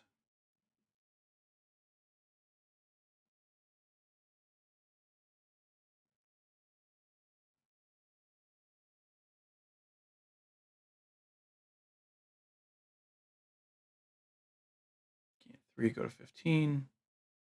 Gonna have to chump. I guess we don't have to chump. 5, 6, 10, 11. We're going to chump. Suppose we don't have to jump.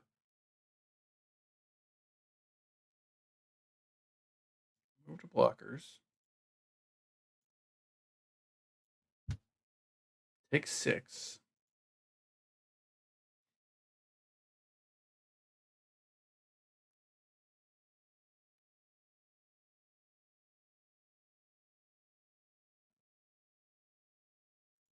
Okay.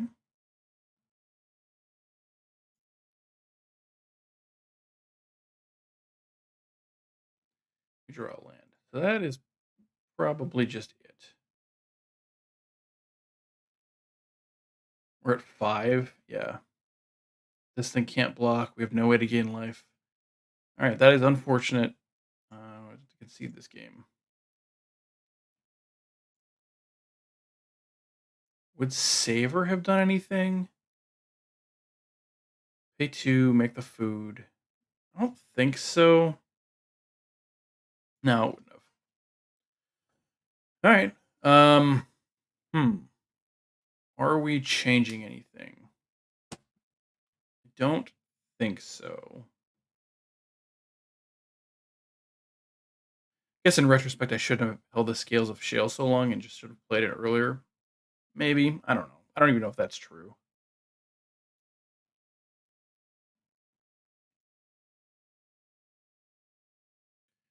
Back in a second with game 2. All right, we're going to be on the play yet again. I'm going to keep this.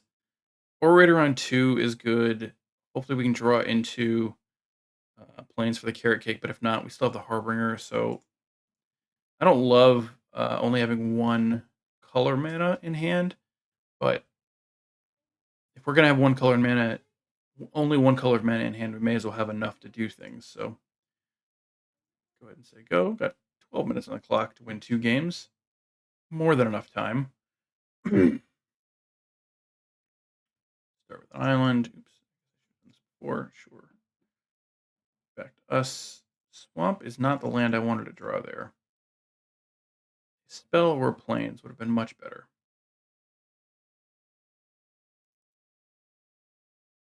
Play the 2/2 out. And I guess we don't have to yield since we can't do anything anyway. Pawn Profit. Okay. Good card. Nocturnal Hunger. Just going to move to combat. Swing for 2. I assume they don't block.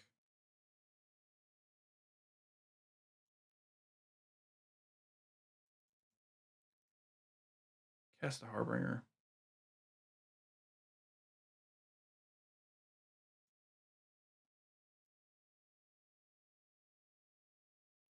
Second Pawn Profit.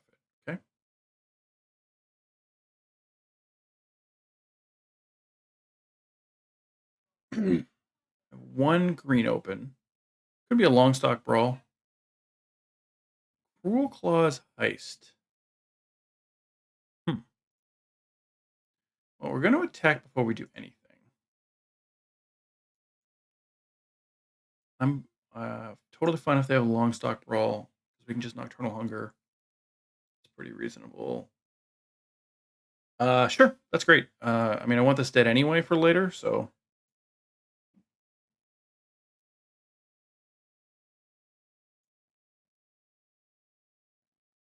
Okay.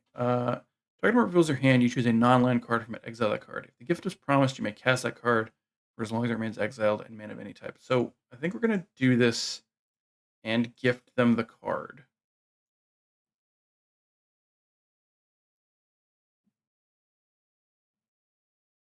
What do we want to take? pretty tempted to take the Splash Lasher. Well, the dire downdraft means that if we take the Splash Lasher, they can just put it back in their hand later. But we still get the value of the stun counters. I think we're going to take the Splash Lasher. And also, we don't have to cast this. We can just leave it in exile if we want to. We'll draw Plains next turn. Keep Harvest, sure, that makes sense. Assume they'll go get a Forest. Or maybe not. I guess they get an island. I guess they did have a Forest in hand. I don't know why I closed there. All right, so we do know what's in their hand. Hold on. So let's pop this out. They played an island this turn, or did they play a forest this turn? I actually don't remember now. Cast a Heaped Harvest.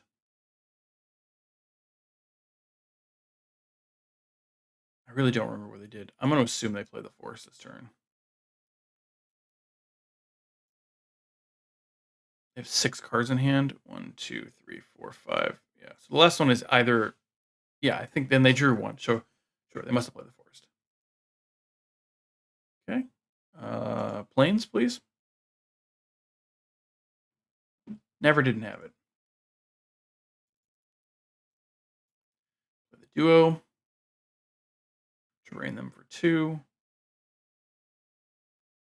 Pump up our bat. Get in for 2 more.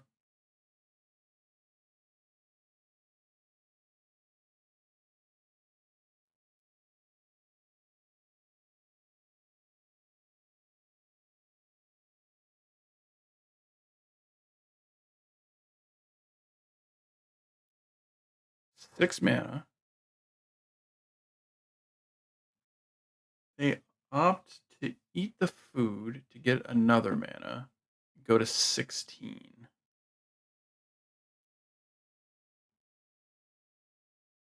Or were they? Yeah, go to 16. And they play the 3/2 that gives my creatures -1/-0 if they have Threshold, which they currently do not. And they get to surveil at the beginning of their upkeep. Good card. Play the land. 1, 2, 1, 2, 1, 2. I can't Carrot Cake and eat it and Nocturnal Hunger them. I think I'm going to give them 1 Surveil. I think I want to play the Carrot Cake and eat it this turn.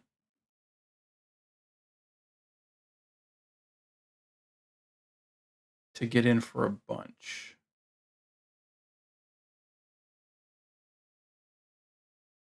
Before they can dire downdraft.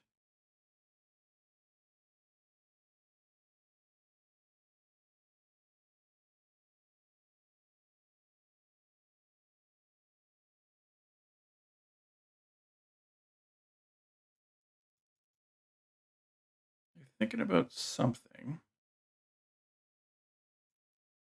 Make a 1/1 and Surveil.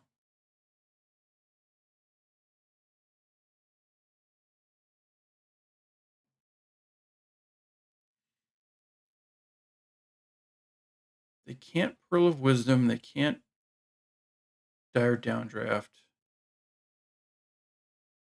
They have a mystery card in hand. And 1 blue open. For real 1 blue this time, not 1 in. Visa can stay on top. That's a pretty good one. Gonna eat this. Another 1/1.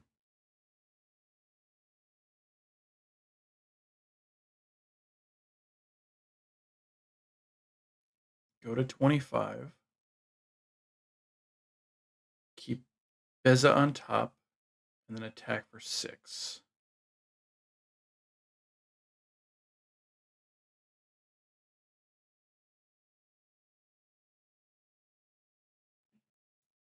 Still stay on top. Gain 3. Trigger. Move to combat. Swing for 6.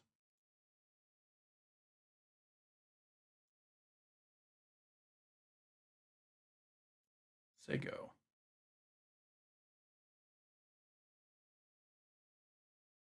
They surveil 1, which is only going to get them to 4 cards in the graveyard. If they bin it, they put shore up in the graveyard. 2 mystery cards in hand now. Oh, one of them was a land. They draw a card. Draw 2 cards. For full price. That's 5 cards in their graveyard now.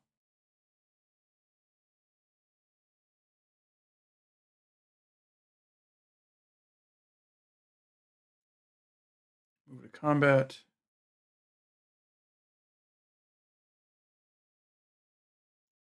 6 cards in hand. 2 of them I don't know what they are. Oh, they cast Pearl of Wisdom, actually. 3 of them I don't know what they are. So I think I'm just going to Nocturnal Hunger their Mind Whisker, pay the 2 life, and get in for 6. Or possibly get in for 6. They could dire downdraft here. But I still think this is the right move.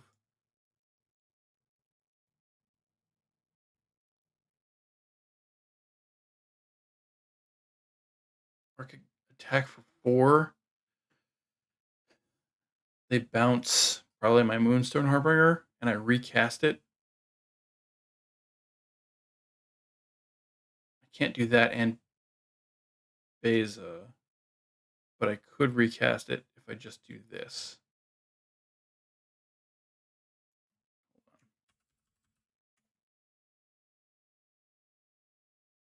I want to get as much damage in as I can.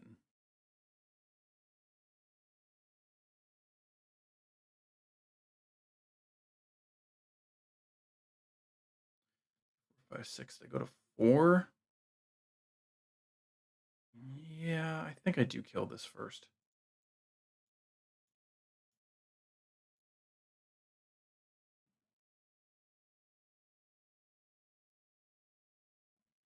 I think there's a reasonable argument to be made to just attack with the 2 flyers. Yeah, okay. That's certainly not ideal, but also not the worst thing in the world. Again, I don't have to pay the 2 life.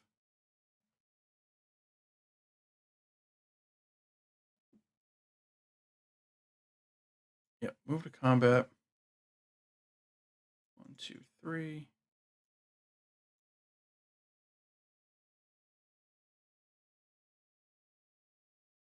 They do dire downdraft here. Okay.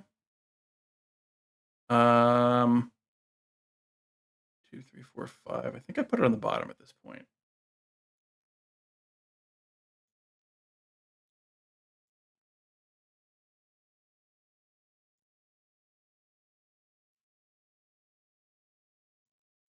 They go to 8. Can glide dive duo next turn. They go to 6. It also might be worthwhile just to Visa next turn. See what they do. Recast their Mind Whisker. Mind Whisker. Cast Lily Splash Mentor.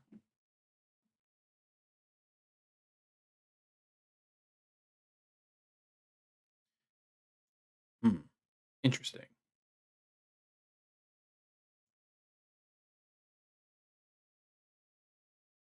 Two cards left in hand.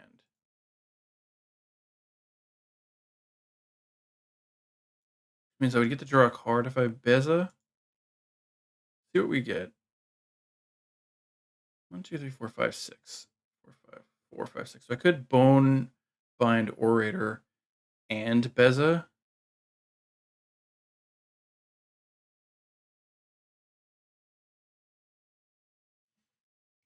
Currently, Mind Whisker's online, so these are both O1s.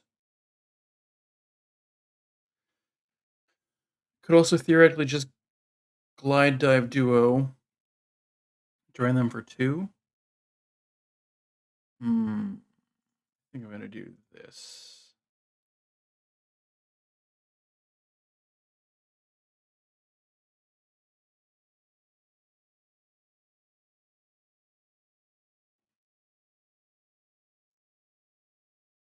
So one of their cards is a Night Whirl Hermit. It's going to be a 2/4 unblockable. We do get to draw a card here, which is nice. And they have more mana than us too, right? So we get treasure token as well.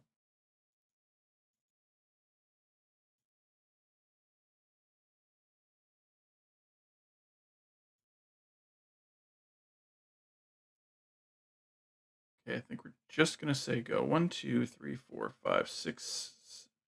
1, 2, 3, 4, 5, 6, 7, 8. 5. If we draw another land, we can Splash Lasher and Duo next turn. But that's it for this turn. Can't attack.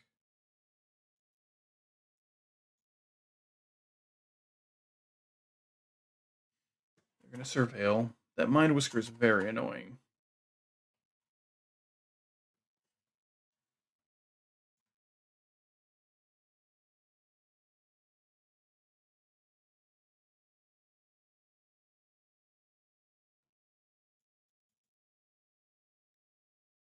So I think the plan next turn is the Glide Dive Duo and probably keep the Splash Lasher exiled until I can attack with the Glide Dive Duo. Finch formation. Okay. They're going to give something flying, probably their 4/4. And their 3/2. They're going to attack for 7 this turn? Sure. Fine.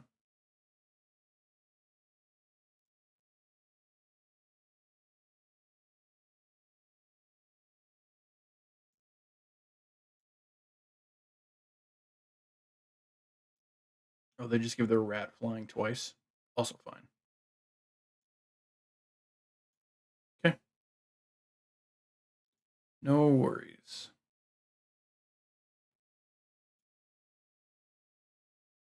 Play the Hermit. That's the last card we knew that was in their hand. They have one mystery card left. Strike Force. 4, 5, 6, 7, 8. 1, 2, 3, 4, 5, 6, 7, 8. That's not bad.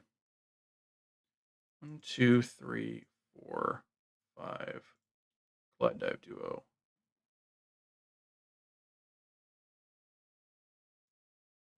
Take 2. 1, 2. Let's make a red. Strike Force.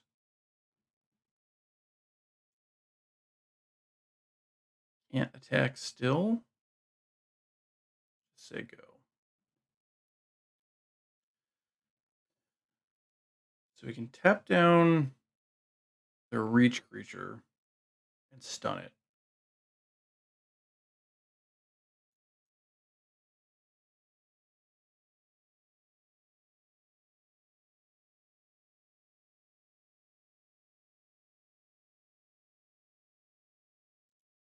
They bounce their Finch formation, which they can cast again. Right, we're just going to yield for the turn. We're not blocking anyway. This will save us some time. I think they probably got us here. I'm not sure what we can draw that'll win us the game. Can't be blocked. Go to 22. And the clock is a real problem.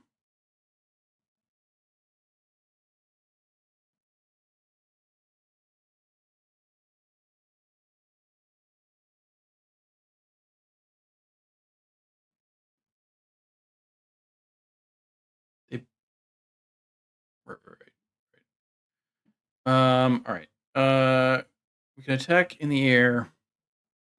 Oh, override our Strike Force has no power. Yep, that's a problem.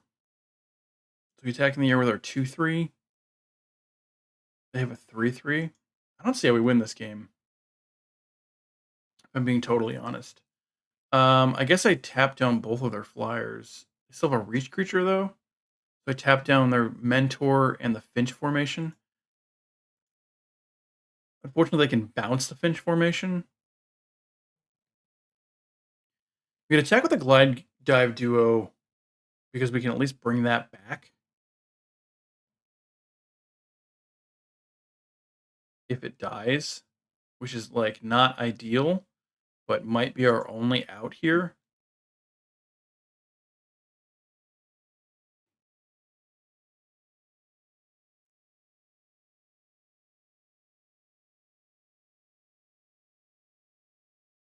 In retrospect, probably should have splash lashered and tapped their Finch formation on the Lily Splash Mentor, because now they can just chump block with the 1/1.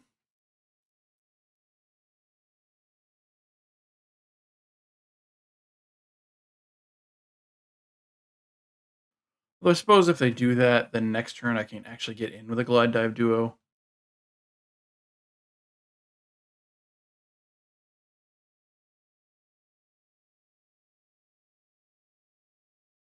One, two, three, four, five, six, seven, eight. So I can't Bonebind Orator back the Glide Dive Duo until next turn. It's not ideal.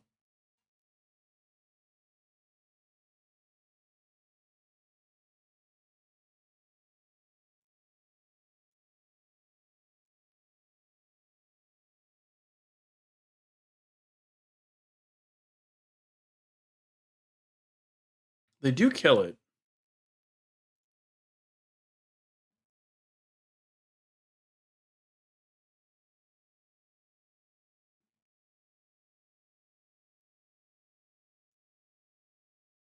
I'm just going to say go.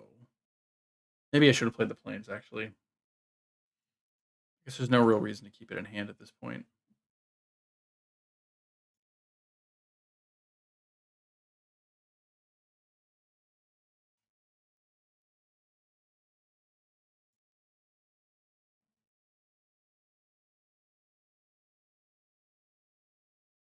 Hmm. Yeah, no blocks.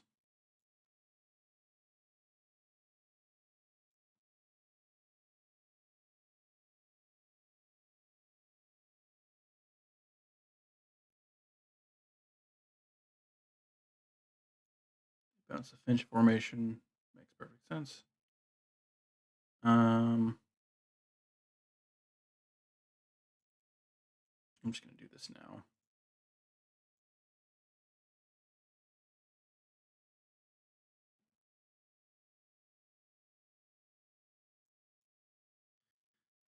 I think Scales of Shale is the best draw possible.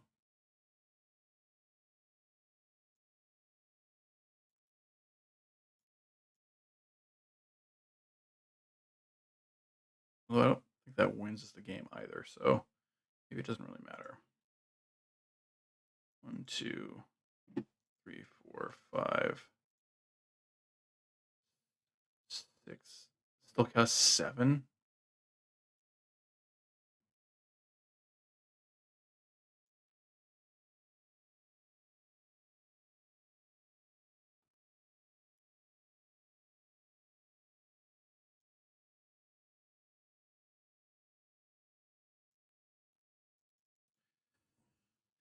Yeah, I don't really see how we win this, and I certainly don't think we have enough time to win game 3, even if we do win this, given how long these games have been, but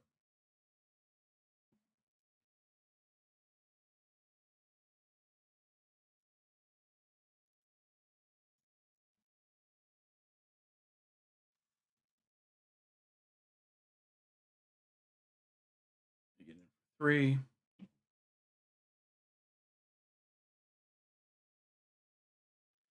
I guess removal would be pretty. It's not removal. All right.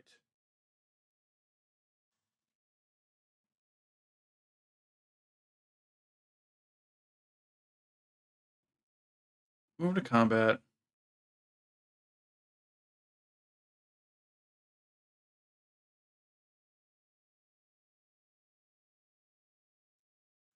Swim with both of these. I really think they should chump here, because now if I have, uh, see, if I have Coiling Rebirth, they're just dead. They kill both of them? What? Sure. 5, 6, 7, 8, 9. 1, 2, 3, 4. Bone bind orator. Get back duo. 1, 2, 3, 4, 5. Cast duo. Drain them for 2.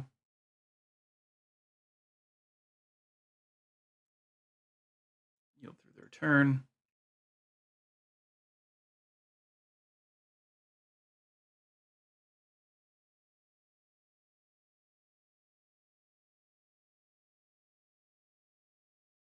Mockingbird.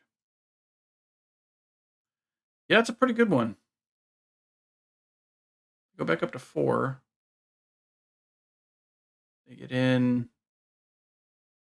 I'm going to block, because if I draw a Coiling Rebirth, I can still win this game.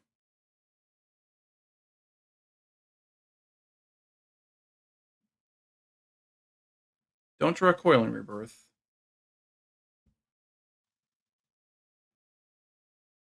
1, 2, 3. Nocturnal Hunger. Cast. Kill.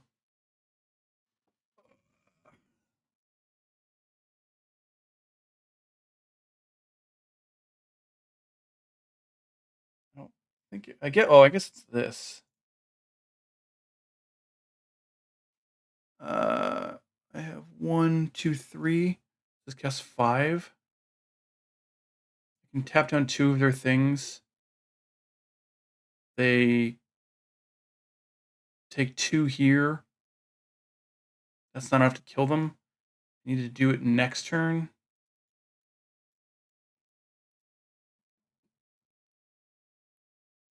Say go. Say go. Say go.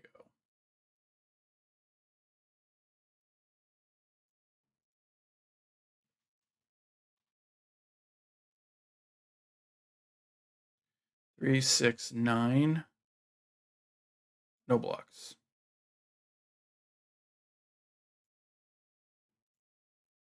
Go to 1.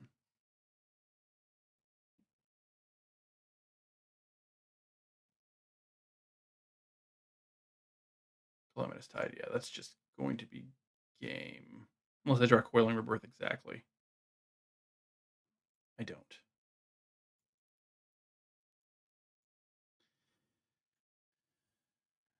Well, clock got us. Could we have won that game if we had more time? I think we probably could have, honestly. I mean, I didn't have to take all the damage there. I did it just because the only shot we had to win that game was by going as fast as possible. But again, this version of Black White, I certainly don't think was ideal. We didn't have nearly enough life gain synergy, although it was better than I thought it was going to be. Um, could we have won game 1 if I had used the Scales of Shale? Maybe we could have. Maybe I should have done that earlier. I think this is like a really interesting build of blue-green, but it is a pretty grindy deck, and if this thing gets set, it's pretty tough to beat. So it's all right. It is what it is. Lost this one. Going to be building at least one more deck, and if we'll see. I'm gonna build at least one more deck. This one is probably, I think, going to be green-black, and we'll see how Witherbloom does. All right, so here's the Witherbloom deck we're going with. I don't think this deck is very good, if I'm being totally honest. I kind of think that without white, we're just missing a lot of things. Creature count is only 12, and unlike with white, we don't have the carrot cakes to make up for that a little bit.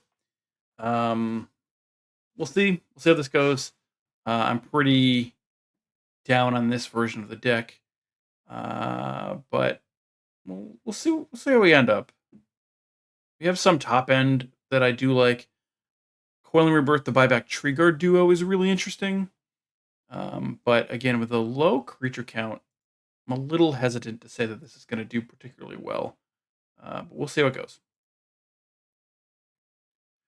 Well, we certainly can't say that we're not winning the die rolls today because we are playing again. Wow, that is a lot of mana with one bone bind orator. I don't think we can keep this. That's considerably better. I think we're probably going to throw back this Huskburster Swarm. Keep. This goes back. And we're going to go Swamp and say go.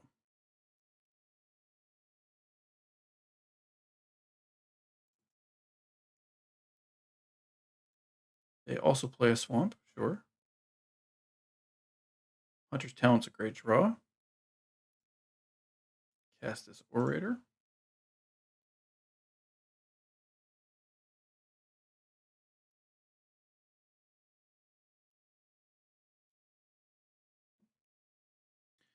Bandit's Talent. So we have to either discard a non-land card or 2 cards.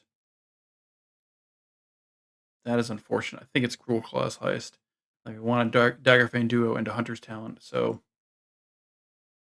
Cruel Claw's Heist it is. I don't know why that name is so hard to say. Cash Grab is pretty good. Move to combat. Swing for 2. We're playing red-black with Bandit's Talent, huh?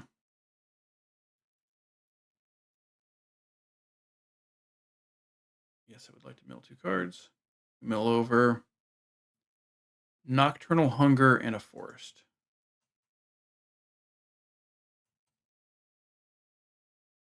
Pay 3, and they cast Cindering Cutthroat, which we're going to kill. Sun Shower Druid. That's unfortunate. I do wish we had 2 forests, but Hunter's Talent is the way to go here, I believe. We will fight this, or punch this. Get in for 5.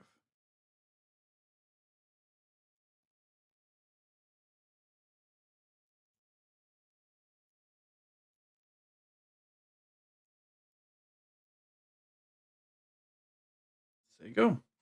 I'd love to draw a forest here so that I can Sun Shower Druid and level up my talent.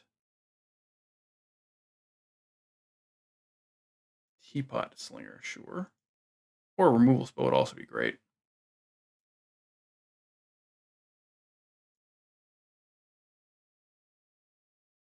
Three Tree Root Weaver.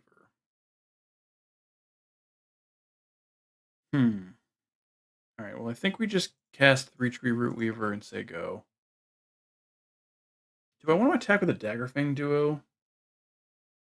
They have 4 cards left in hand.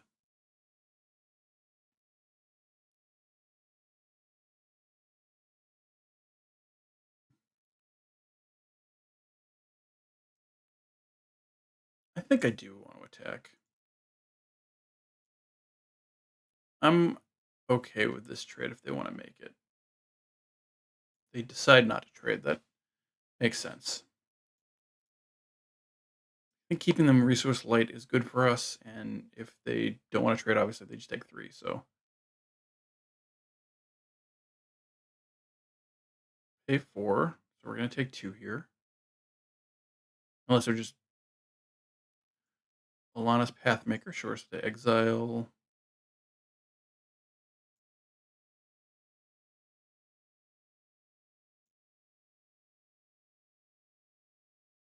The Gate Assault.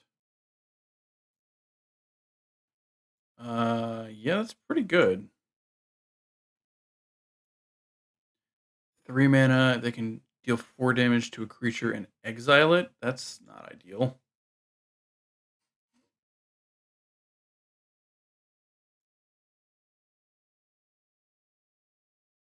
Draw a Swamp.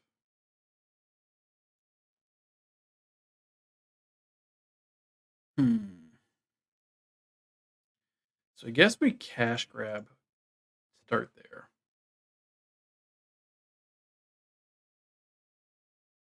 Take this Tree Guard Duo. We mill over Coiling Rebirth. That's unfortunate. Take this Tree Guard Duo.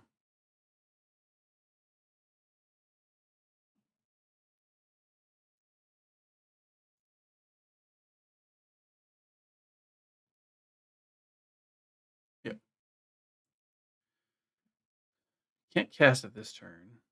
We can cast this Sun Shower Druid, though. Is there a reason? I mean, there's no reason not to, I suppose, but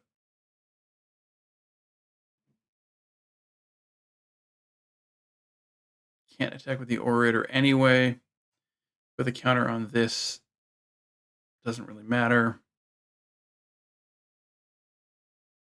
I think I just put the counter on the Sun Shower Druid, honestly. I guess I could put it on the Orator. That way, if I level up the talent later, I could theoretically draw cards off of it. Yeah, alright. Well, they can just kill it, I suppose, but do I hold the Sun Shower Druid? No, right?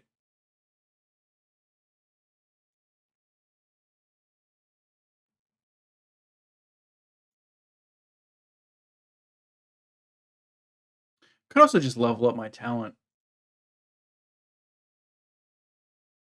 and hold off on doing anything else. They only have till next turn to cast this. I'm going to do that.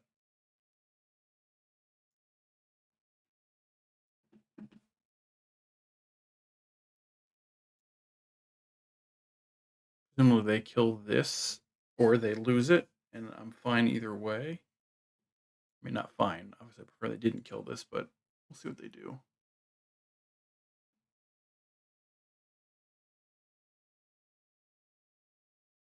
They do decide to kill it, sure. Not surprising.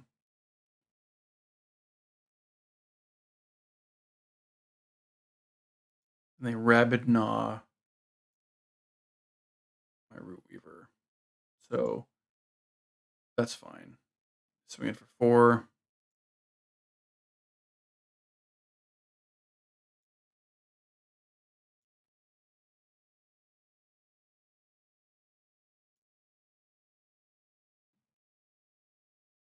By the Forest. Unfortunately, I think we have to do this. Sorry, I had to sneeze. I think we have to do this. And then this.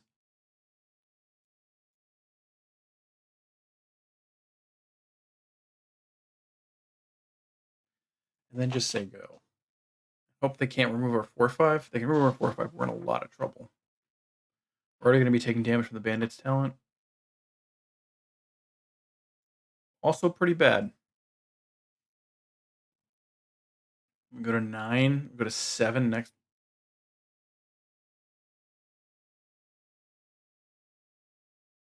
What is this? Oh, it is Menace. Still, tagging there seems crazy. Yeah, we take 2. Longstock Brawl is a great draw. I do this. I give them a fish. I kill this. I level up my talent. If they want to block, that's totally fine with me, I think. Do I need to give them the fish here? If I give them the fish, this is a 5/6.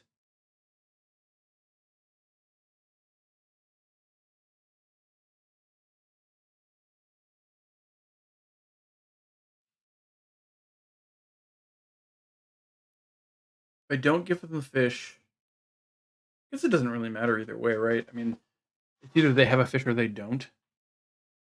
I guess it'd be a 6/6 when I attack with it with Hunter's Talent. But it's not going to save it. And either way, I can kill their Teapot Slinger. So I guess I don't want them to have a fish.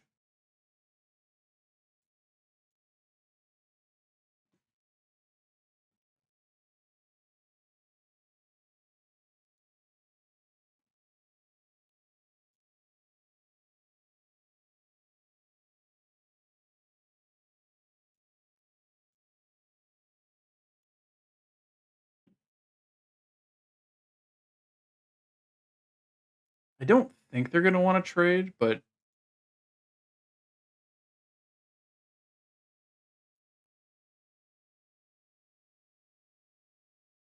I could also see doing it just so we don't get to draw cards. Also totally reasonable.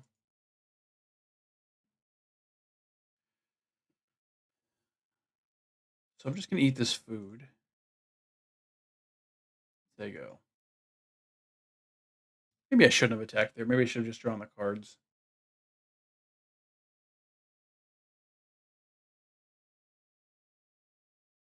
They did have 2 cards in hand still. Yeah, alright, that was a mistake. Oh, I forgot about this.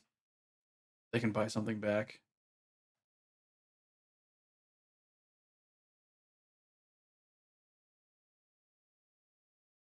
Yeah, that was a huge mistake. That was a huge punt. Shouldn't have done that. They buy back the duo. I totally forgot that this existed. Um, level up their talent. That makes sense. I'm just gonna say go. We're gonna go down to 8. Blue draw something good.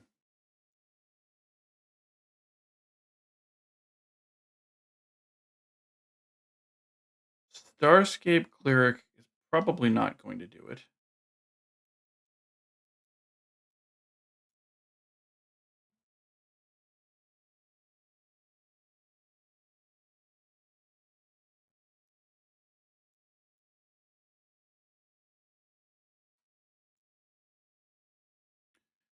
Oh, no, I don't want to attack. I don't want to attack my 0 power creature. They cast the duo. We go to 6. Next turn we go to 4. Off the Hunter's talent.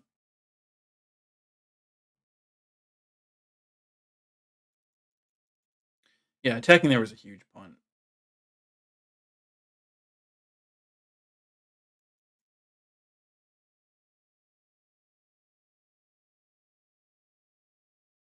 Take 2, go to 4.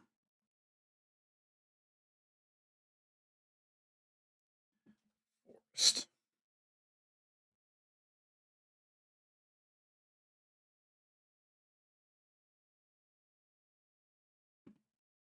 Oh, we have to attack.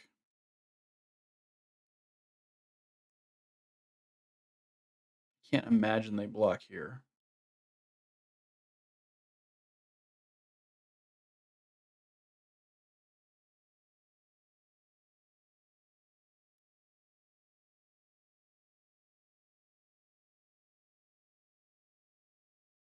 Saber. Yeah, okay. We're just gonna concede this game.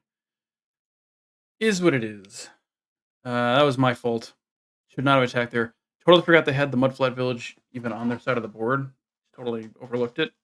And even if they didn't, it's entirely possible that attacking was wrong there, and I should have just drawn the cards with Bennett's talent being there. But all right, on to game 2. I don't think there's anything I want to do sideboard wise. Um, no, let's just go.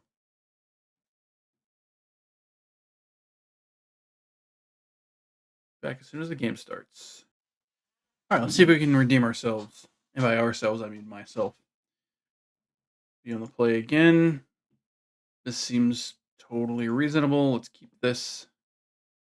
Once again, we'll have Orator on 2. Not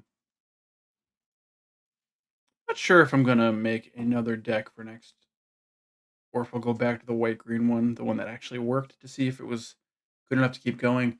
I'm sort of interested to see. I might build a red-green deck just to see what it looks like. Not sure if I'll play it or not, though.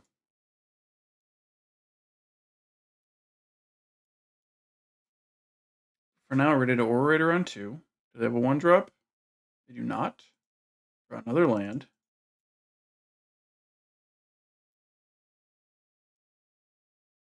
So we've got Polywall up in 2 turns, Nocturnal Hunger for next turn.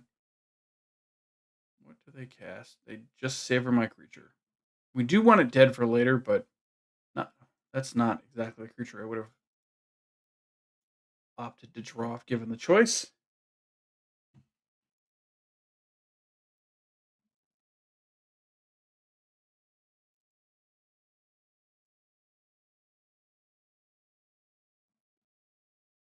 Dire Sight. Draw 2, surveil 2, lose 2. Saw that last match as well. Maybe it was 2 matches ago. I don't know. They sort of run together after a while.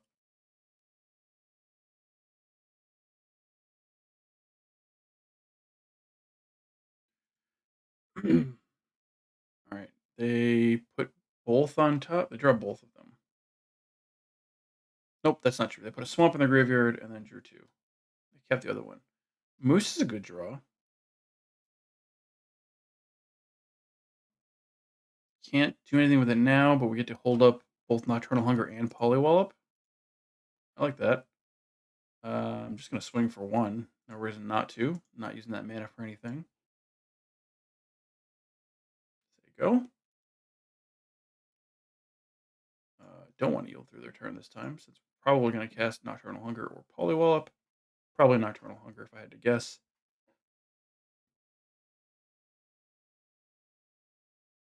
Tap 4 for a Teapot Slinger. Sure. Kill that. Don't want to gift them a food.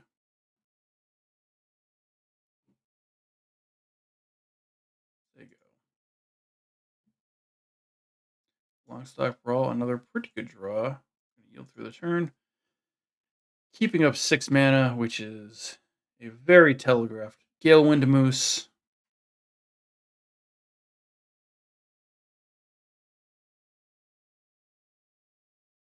But also the Galewind Moose has a lot of backup, both a Polywallop and a Longstock Brawl.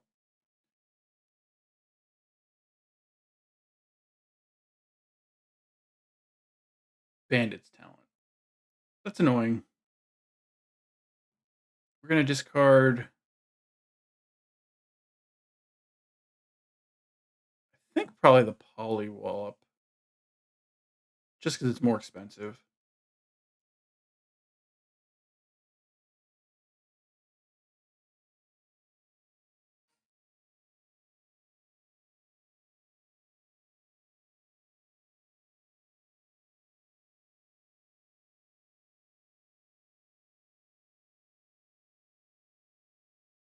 They pay 3. Cast Kindle Spark Duo. Okay. Totally fine.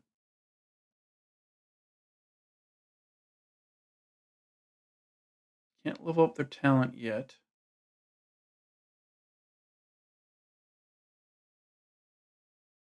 Can't attack.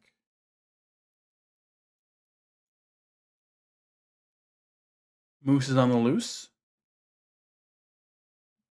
And we get Treeguard Duo. Pretty good draw.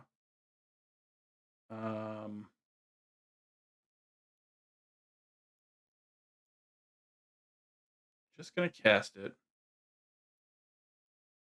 Pick up the Moose.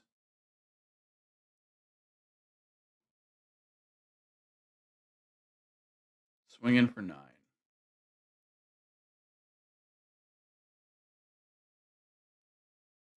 Vigilance, Reach, and Trample.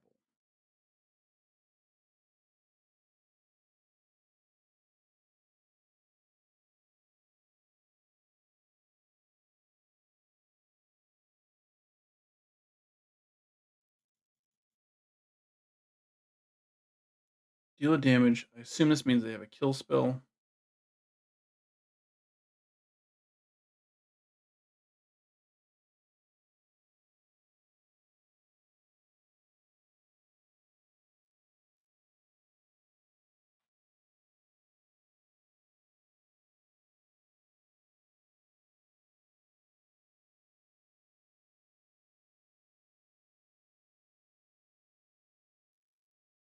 We got Bad Beat Phil.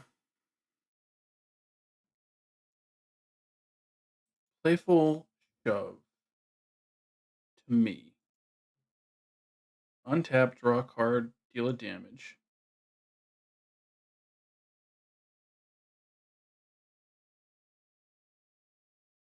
3 mana left. Deal another damage to me. 3 for Nocturnal Hunger.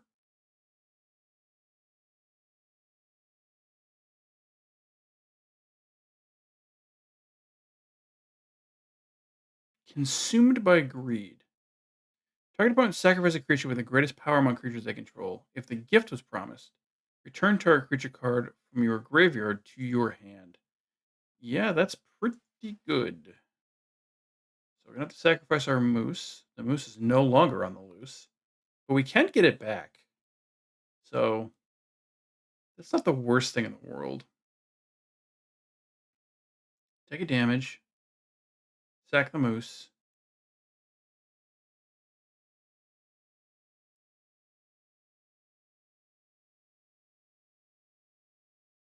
They get back their teapot slinger. They had to gift us a card, which means we got another Bonebind Orator. So we're definitely attacking here before we do anything else. After we attack, we're probably going to Bonebind Orator and then exile the other Bonebind Orator to get back the moose. 1, 2, 3, 4, 5, 6. We have enough to do both. So yeah, attack for 3. They may or may not block. I'm not sure. Guess it depends on what they have in hand. They don't block. They go to 5.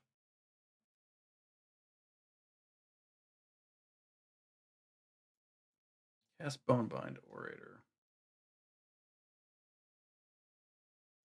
I go to 14, sure.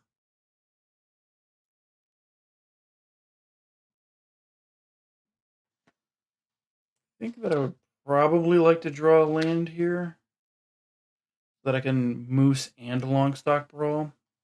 13. Kinosbark Door is pretty annoying.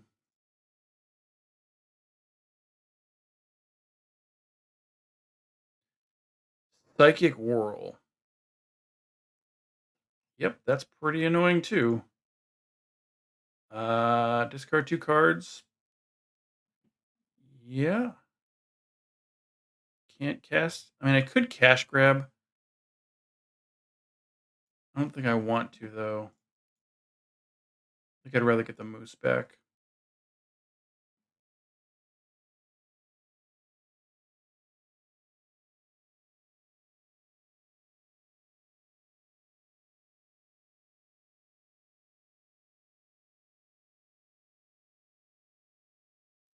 Like a Teapot Slinger still.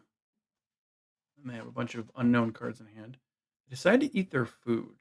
And then level up the Bandit's talent. Okay. Certainly not going to attack.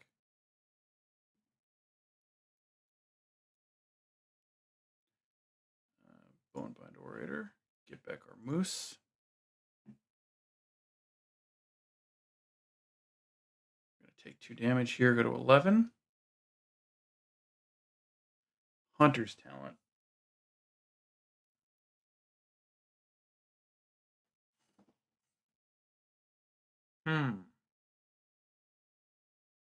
By Hunter's Talent, I kill their duo. I can then level up and swing in 4, 4, 5, 6, 7. I can't quite kill them. I can put them at 1. That's probably the way to go here.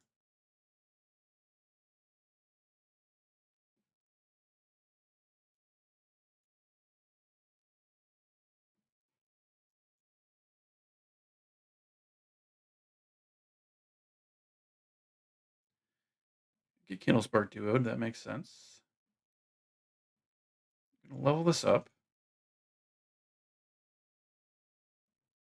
Move to combat. Swing out. Pump this. Just diversify a little bit. They take 7 and go to 1.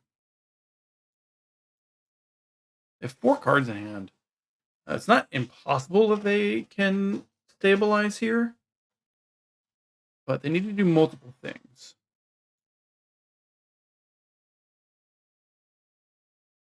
And then I have the moose coming. That's certainly a start.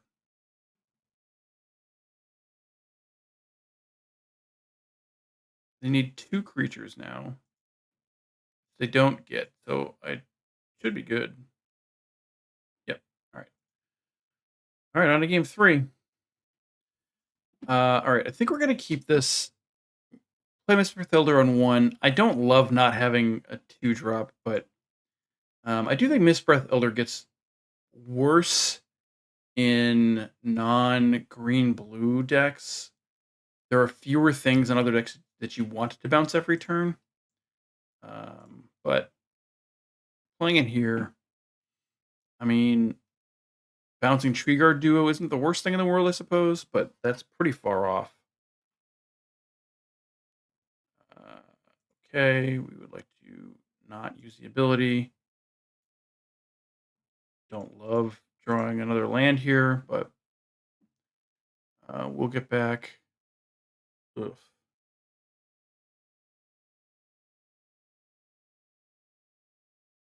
One, two, three, four, five, six. So we're 2 away. Well, I guess I'm gonna take it.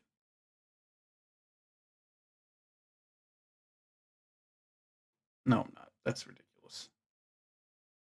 We have Bonebinder Warriors. We can get it back. Attack for 2.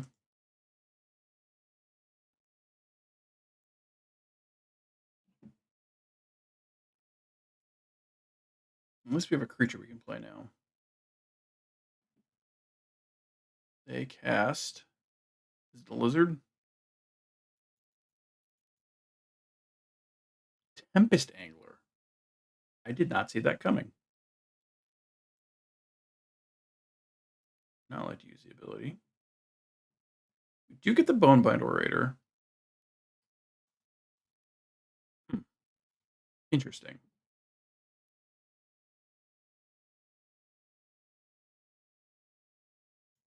Would I trade Mistbreath Elder for their Tempest Angler?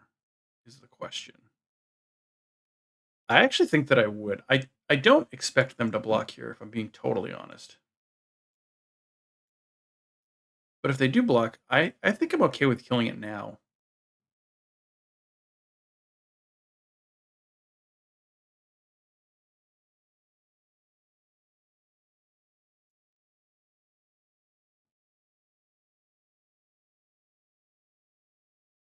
They don't block. That makes a lot of sense.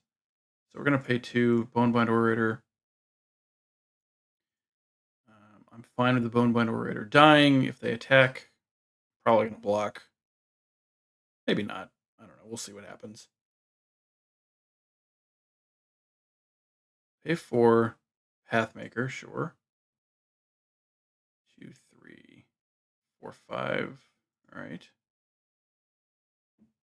Mountain is going to get exiled. Do they attack? Is the question.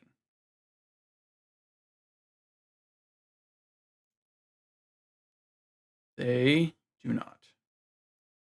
We're going to bounce the Orator to our hand. It's going to come a 3/3.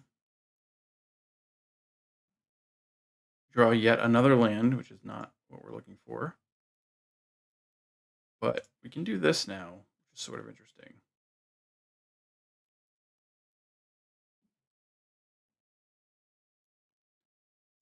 Attack for 5. They'd have to double block. If they, that's totally fine with me.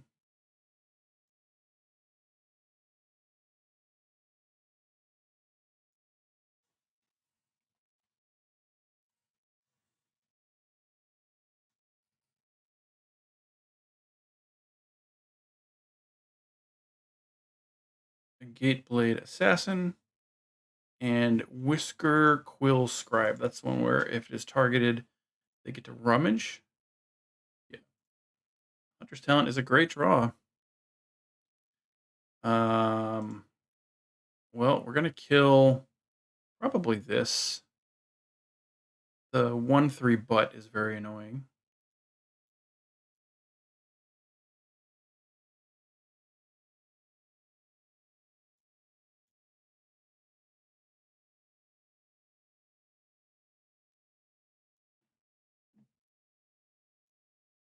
And the question now is, do we level it up an attack for 4, or do I just play Bonebind Orator? I think I'd play Bonebind Orator.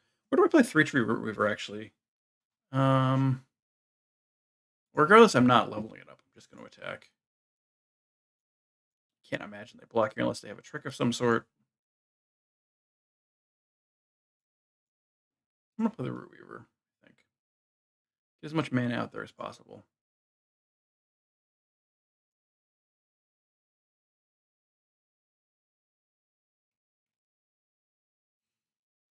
Dire Sight. Okay. They go to 11. Next turn, I can play a Swamp, level up my Hunter's Talent, and then pump this so I can attack with both unless they play a creature. They Psychic Whirl me. Yeah, okay. Uh, hmm. I think I dump my Orator, honestly. Now I can get back my Husk.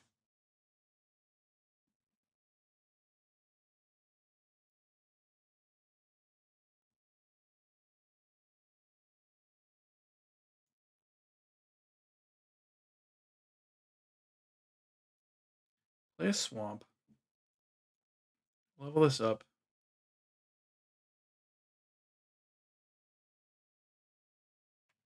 Move to combat. Swing with both. Pump this. Fine with the trade or getting in for 5. Either way is good for me. And then I can bring back the Swarm.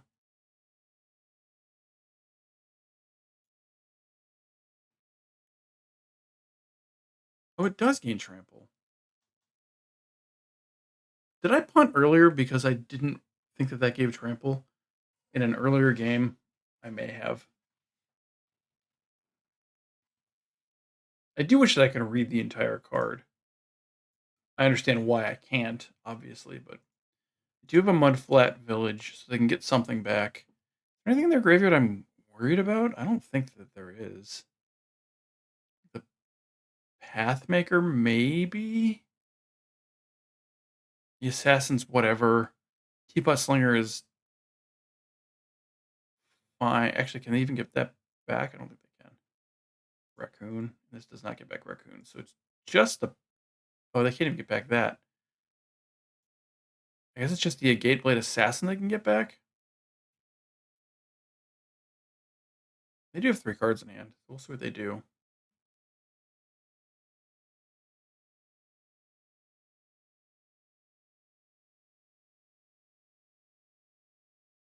Consumed by Greed. Sacrifice a creature with the greatest power, so it's going to be the duo. If the gift is promised, entire creature card from your graveyard to your hand. So I'm going to get a card here.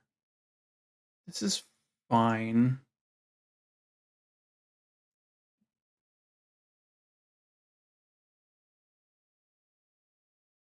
They play the Pathmaker, sure.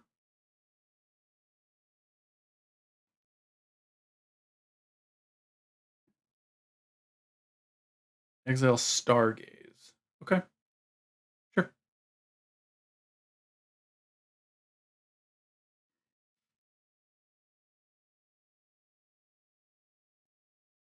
Now, ideally here, I would get back, or I would draw Coiling Rebirth, I think.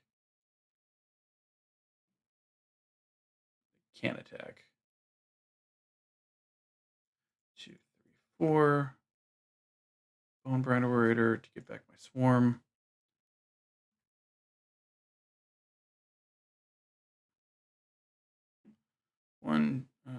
One, 2, 3. Another Orator. That's pretty good. So this costs 5, 4, 5. So I can do that and Orator, and I can attack if I want to, which I think that I do. 2, 3, 4, 5, 6, 7. Yeah, I should be able to do both.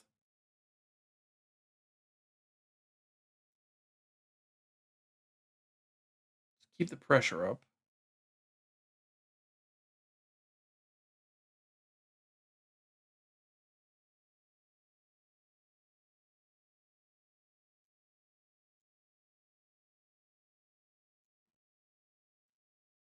They want to trade for their Pathfinder. Totally fine with me. Sure. Yeah. I'll kill the Pathfinder.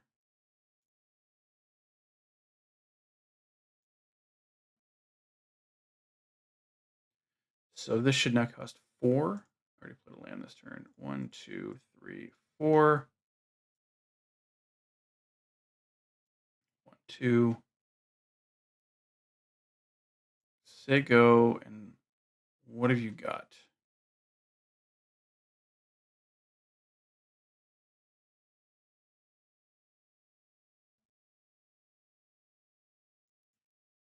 Still have 3 cards in hand, so not guaranteed win yet, but I'm feeling pretty good.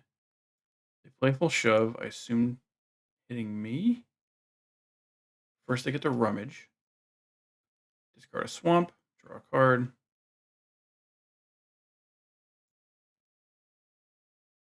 What are they? Oh, I'm sorry. They playful shoved this so they could rummage. Yeah, that makes sense. That makes sense. Draw another card. 5 mana up. Currently, I have a 6/6 Death Toucher that is going to get trample, which is just lethal. All right, good. Yeah, I don't think this deck was very good. I don't think their deck was particularly good either, if I'm being honest. This last game was certainly the best exhibition of this Witherbloom version of this deck, but I don't think it was great. And I definitely punted in game 1. So 2 wins. I'm going to see about building a green-red deck. I don't know if we're going to play it or not. What? I'll make the decision in a moment. Back in a second. All right, last one of the day. We're 2-2. Let's see if we can get a third win out of our 5 different decks.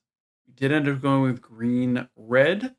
Again, creature count of 13 is not ideal, but we also additionally had a problem where I just didn't have enough playables. So I ended up throwing in Huskburster Swarm as a single pivot black card. We got the Grotto back in here. We have the 3-tree Root Weaver. I'm not going to play a Swamp. We're just going to try and play it off of these 2 sources.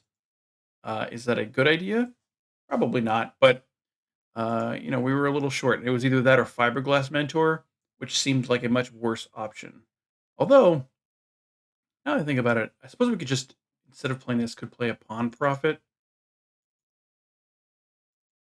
and then play an additional Forest. That's actually probably much better. All right, so this is what we're doing.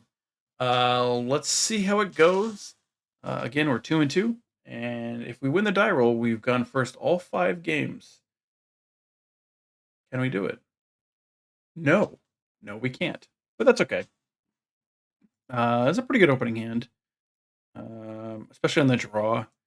3-tree Reaver on 2, Duo on 3, and then Spark Shooter on 4. This is a little bit awkward. Obviously, we would like to be able to expend, but we also want the counter, so that's not ideal, but they play a Swamp. We draw Junk Blade Bruiser. Okay. We're going to need to draw some lands, but got another draw step before we need to worry about it. 2 more draw steps before we need to worry about it, really. It's going to go at the end. Bumbleflower's Sharepot. Okay. Do nothing on their turn. Take out the trash. It's a pretty good draw, although I, again, really need to draw a land.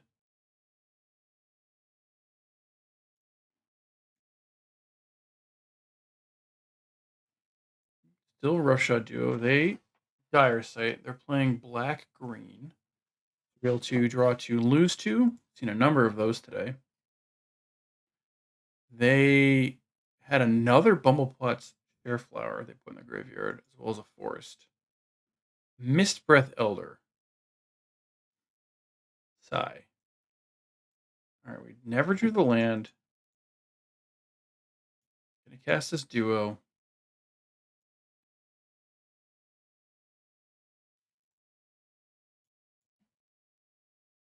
Do have some removal, which is good. Theoretically, attack for 4 next turn if we can kill whatever they played. They kill the duo.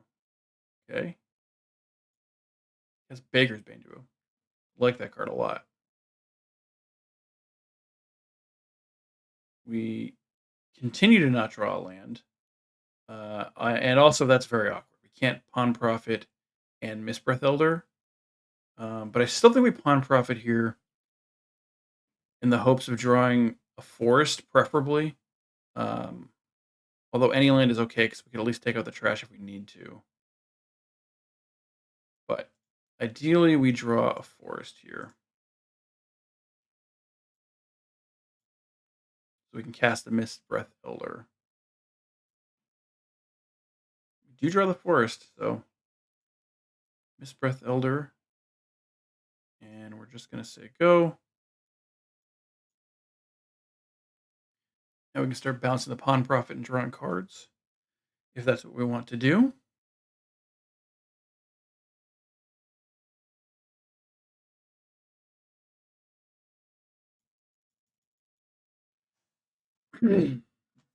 Before their one landed with me, able to Bumbleflower's Sharepot away one of my, probably the Mistbreath Elder, if I had to guess.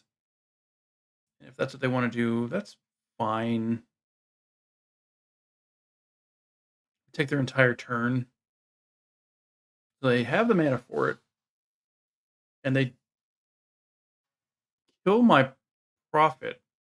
Okay, sure.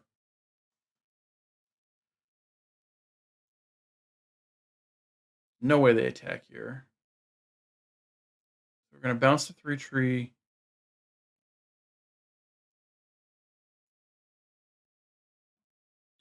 Draw another forest. Okay, so Flare Forest. We have 4 mana.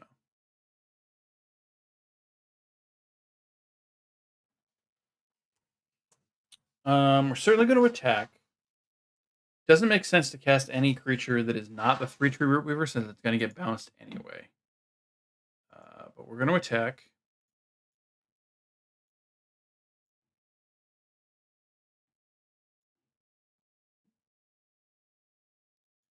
We're going to play the Root Weaver. Hold up, take out the trash. See what they want to do. This is sort of a little bit of a lock that they have on us, where we can't really cast another creature that isn't this. And if they kill this, we can't really cast any other creature. Having said that, they can't do anything for a while. I mean, they do have 3 food tokens. That's a lot of food. 1, 2, 3, 4, 5, 6. I could eat all of them. They're effectively at 24. All right, maybe they can stand to grind for a while.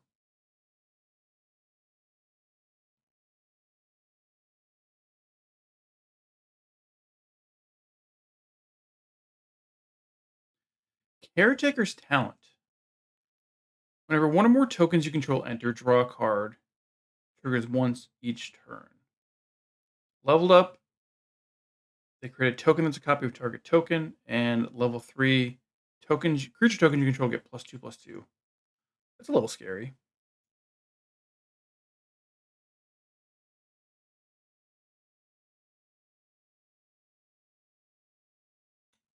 Okay.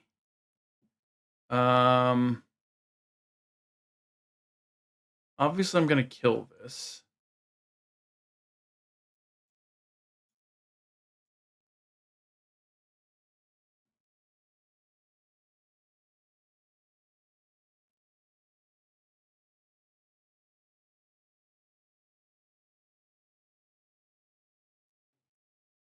I have to bounce this.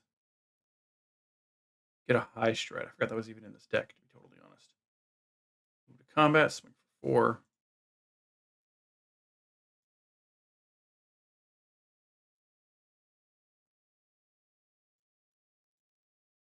Three-tree Root Weaver again.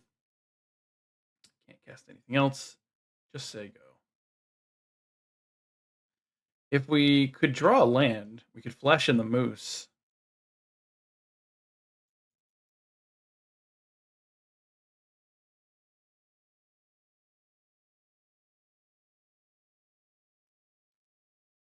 What do you got?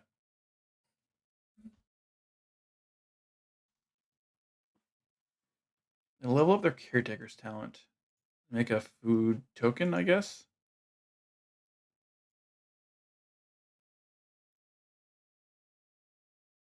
Okay. I have 4 foods.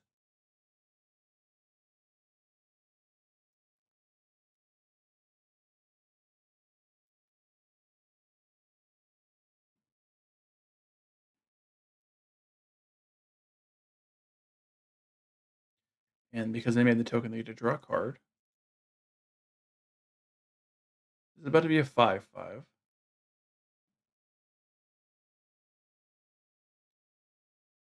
Sticky Tongue Sentinel. That's pretty bad. They can bounce the Hunter's talent and then kill my Root Weaver.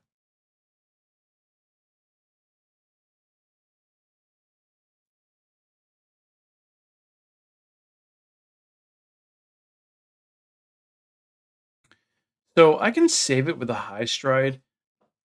I'm kind of inclined to do that. I can conduct electricity and kill this on their turn if I want to, which is pretty appealing. I'm going to do this.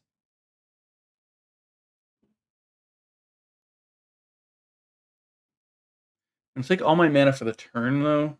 Maybe that's not ideal. And also, they're going to be making tokens, so it's probably worth keeping.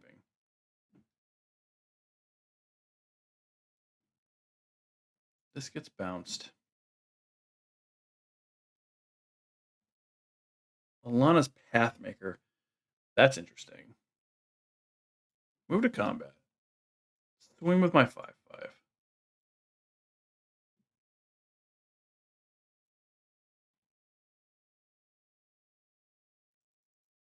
Cast this. This is a thing that's totally reasonable to get bounced. Hopefully we exile land so I can just play it. Oh, that's actually really good for us.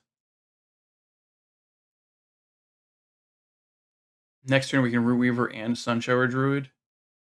And then we can just start bouncing the Sunshower Druid if they can't deal with the Mistbreath Elder.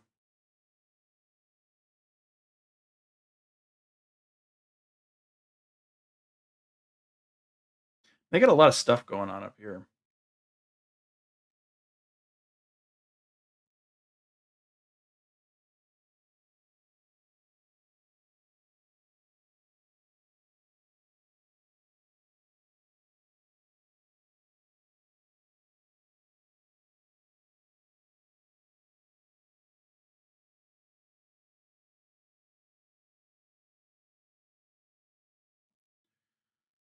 I think I just block. Unless I think they can bring it back. I guess I don't really care.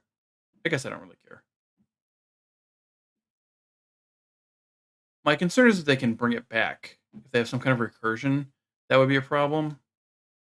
The 3 damage doesn't really matter all that much.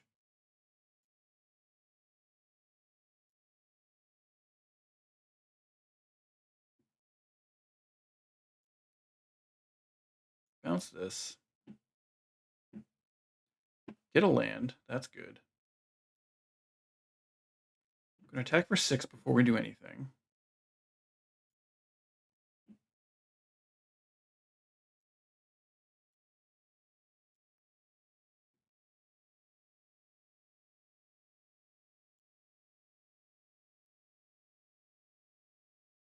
Eat some food.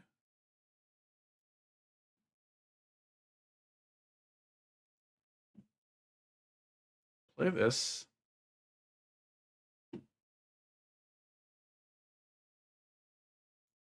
Pump this. I guess we could have got in for an extra damage, but if they had some way to kill this, I would rather wait. The question now is, do we 3-tree Root Weaver, or do we Pathmaker? 1, 2, 3, 4, 5, 6. I want a Root Weaver. They can kill my Sun Shower Druid. I can still flash in my Moose before I have to bounce something.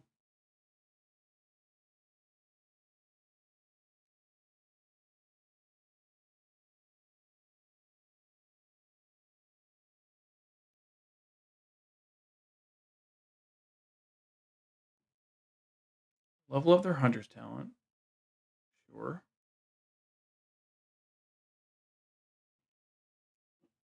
Swing for 3, 4 in the air, I assume. I go to 12.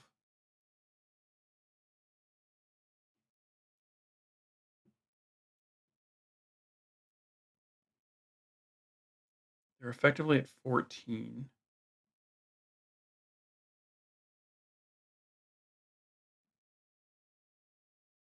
They cast Banishing Light. Okay. Targeting. Yeah, that makes sense and is totally fine.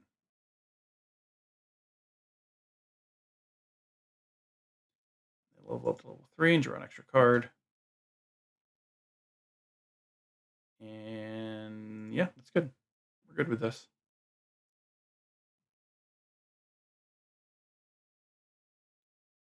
All right. 7 mana available to us.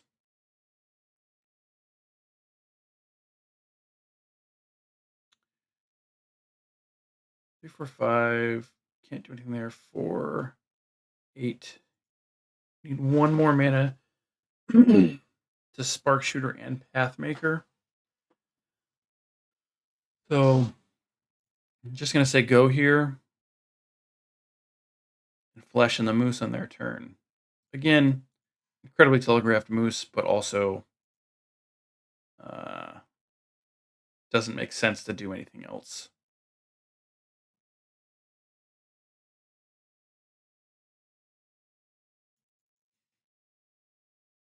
Uncharted Haven.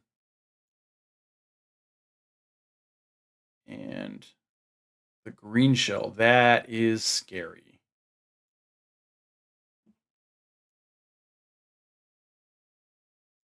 And I can't even kill it. Oh, gosh, that's not good.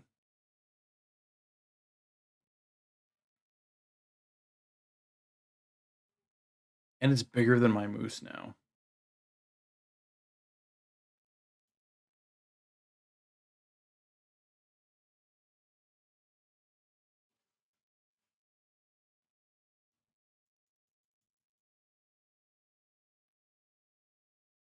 The attack with the 5/5?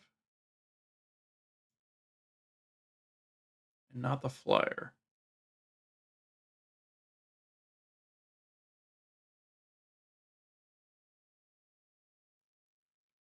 I could conduct electricity and not play the Moose. I mean, the Moose is not good on this board currently. I think that's probably what I'm going to do. 1, 2, 3, 4, 5.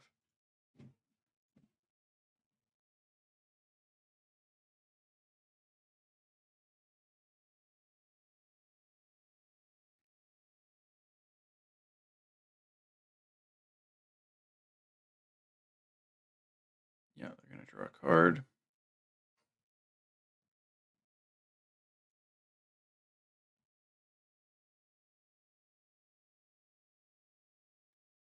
So we can double spell now. 2, 4, 5, 6, 7, 8. Which I think we're going to have to do.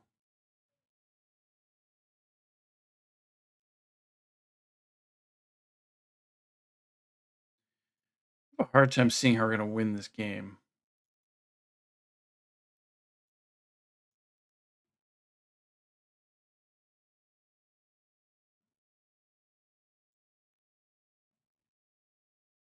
We exile Forest.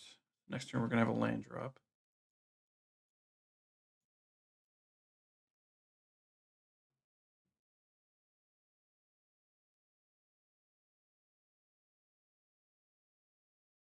They gain some life. They gain some life. We can't attack. We were all gravy until the turtle showed up.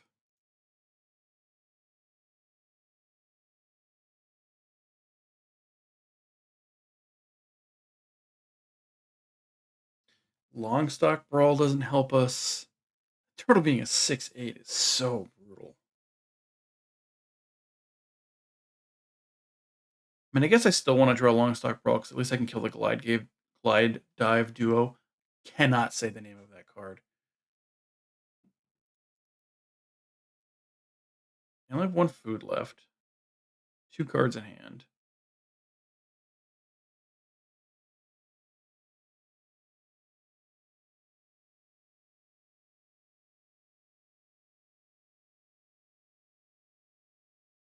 See what they want to do here. Attack me for 6 and bring me to 6.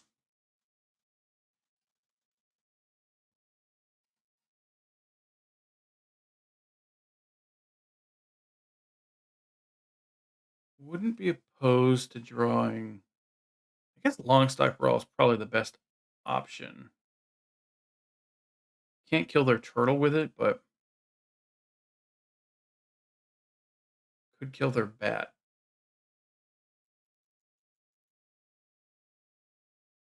Swinging first, they come in with everything. Whoa.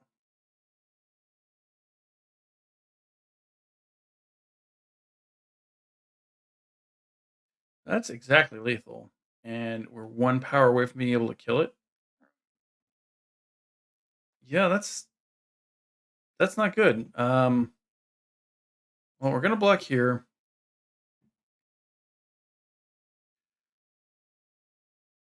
I don't think there's any way we can generate 4 power, but I think we have to do this anyway. We live, and at least we have a shot at doing something next turn. But we really need a way to kill that bat. That bat is a huge problem. I assume they have some sort of creature backup. Mm-hmm. Yep. Oh, we're just dead. They just give that. They just give that trample, and we're just dead. I guess let's see what we draw. But yeah, all right, we're just dead. Concede. We were in great shape until the turtle came down. Once the turtle came down, with enough lands to pump everything, just nothing we could do at that point. Do we make any changes here? I doubt it. Nah. No, we just run with what we have and hope for the best. How did we get a Bloomburrow Forest in here? Did I?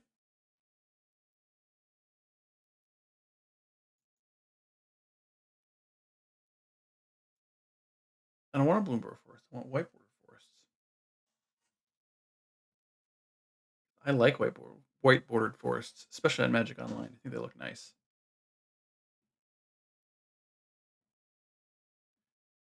Um, that's interesting.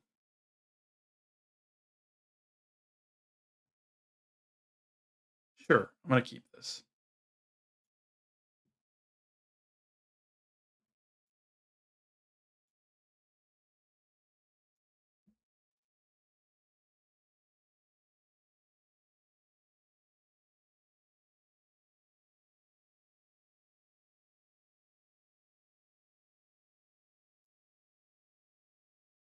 I would not like to bounce it, or rather, I would like to not bounce it. Okay, swing for 2.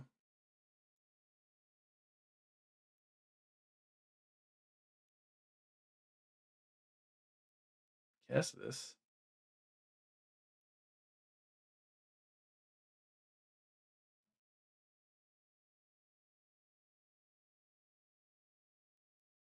Baker's Bane Duo it is.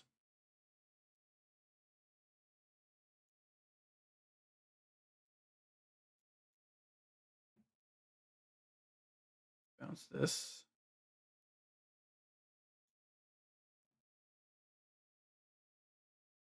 Draw a Roughshod Duo. Play a mountain.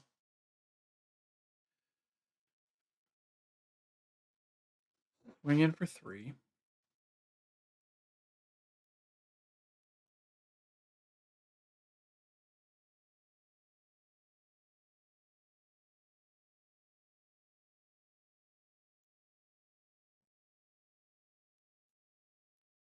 Heartfire Hero again.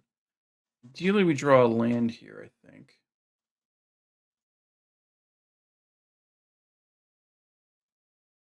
That way we could Heartfire Hero and Roughshod Duo.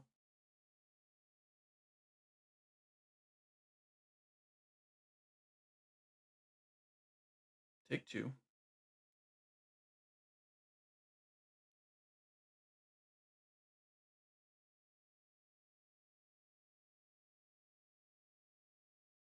Bumble Bumbleflower Sherpot. I don't know what it is about words that I can't say them. All right. Do I take out the trash on their duo? Probably not. I don't see the point. I'd rather do it when I had the Russia duo. Would like to draw a card though, or draw a land though. Yep. Bounce this. I got a 4/4. Do you draw the land? Excellent. Move to combat. Swing for 4.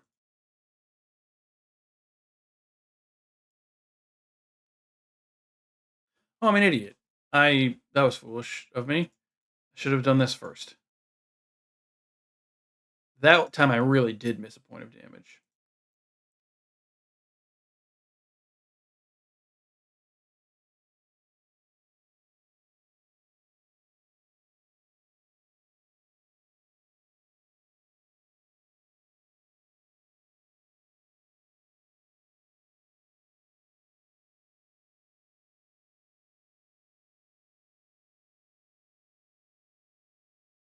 Okay.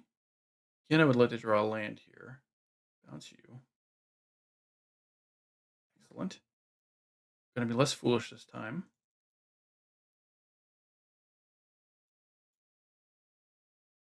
Oh, I should have put it here. Said I was gonna be less foolish, and then I was the same amount of foolish. Longstock Brawl and Booming Blast. That is unfortunate.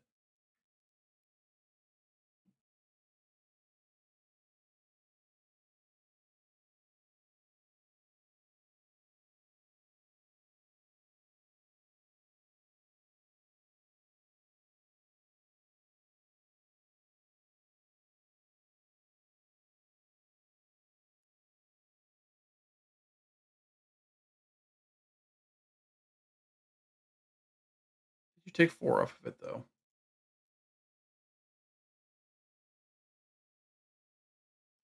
Yeah. They didn't take the damage off of it. That would have been pretty disastrous, I think. Me not putting the +1/+1 on the Roughshod duo was incredibly foolish, but uh, do I keep this? I think this is really close.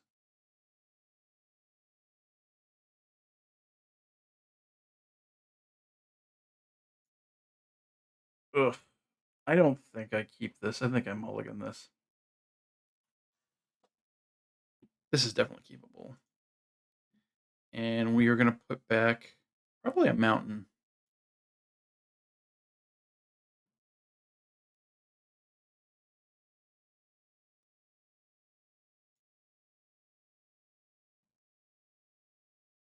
Play a forest. Say go.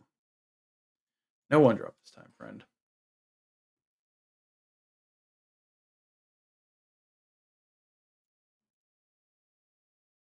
Bark Knuckle Boxer. Sure, I'm going to kill that while I have the chance.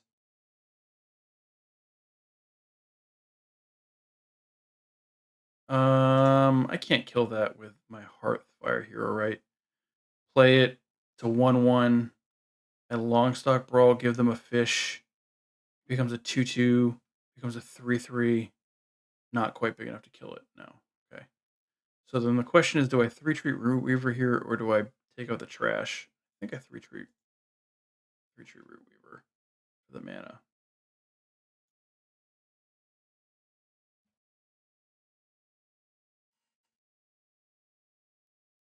Hunter's Talent. Sure. So then I'm Litter a Mountain. So like a Hearthfire Hero and nope, can't do it. All right. Worst is I think I just take out the trash. I think it's gonna be a problem for a while.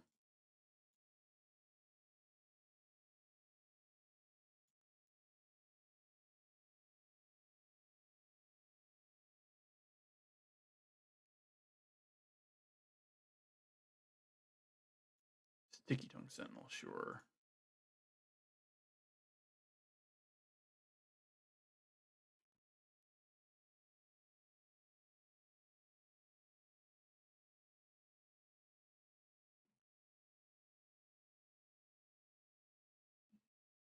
Well, forest is not as good as a mountain,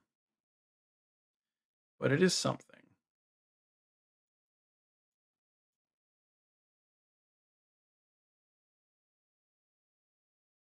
They're gonna be able to fight and kill this. Ugh. All right, so I need to draw a mountain. Desperately need to draw a mountain here.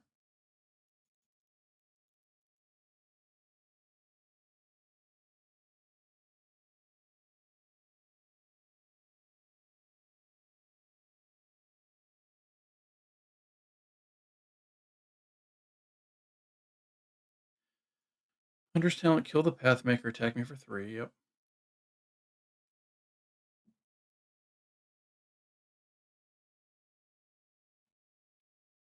Mountain, please. Brutal.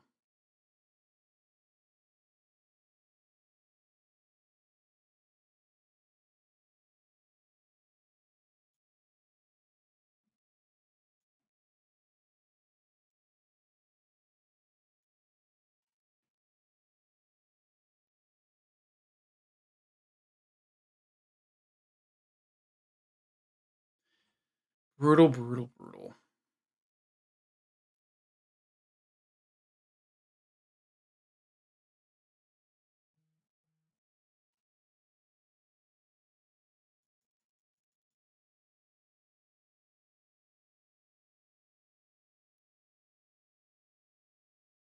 Kill my guy. Get in for 1. Miss a land drop, though. Polywallop. That's not bad. Play Hearthfire Hero.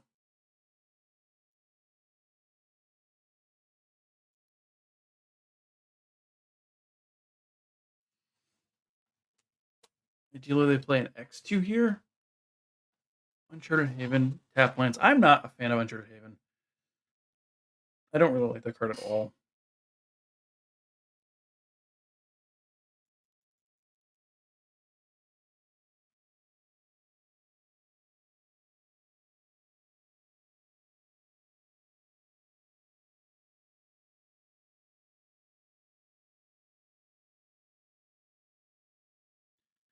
Suppose my best draw here is like War Squeak.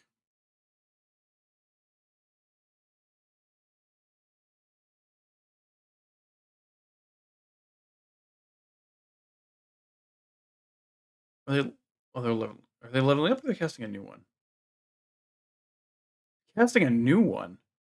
Okay, well, sort of forces my hand here.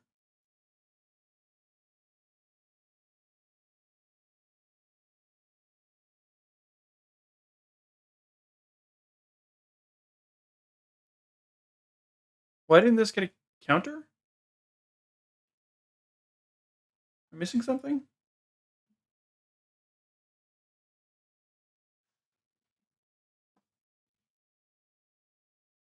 They put Hunter's Talent onto the stack, targeting Fish Token and Hearthfire Hero. I cast Polywallop, targeting Hearthfire Hero and Fish Token. I don't understand why this doesn't have a +1/+1 counter on it.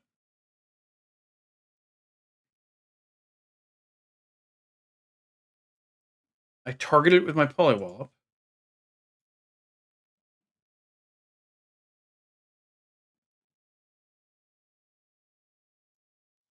Yeah, right. My opponent's saying I should have a counter on that thing. I agree.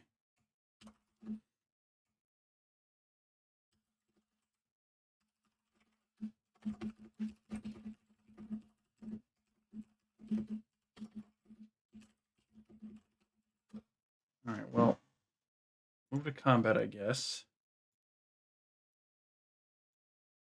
Swing for 1 instead of 2.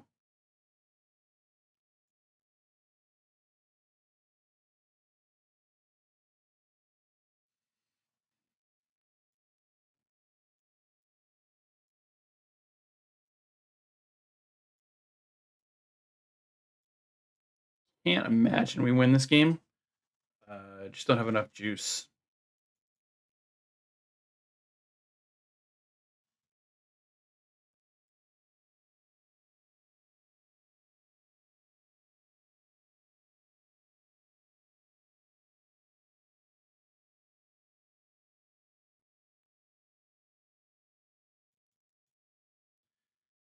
Okay, wouldn't have mattered anyway.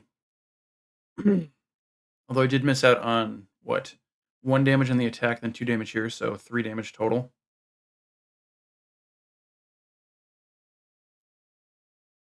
But did it? Oh, never mind. This is the saver. So I just missed out on 1 damage total.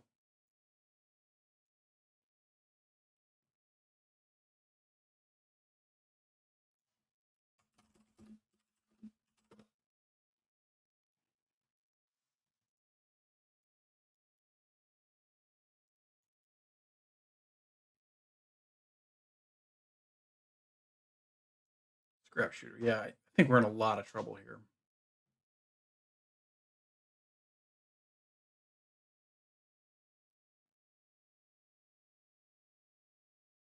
That would have been super good last turn. Well, we're just going to cycle this.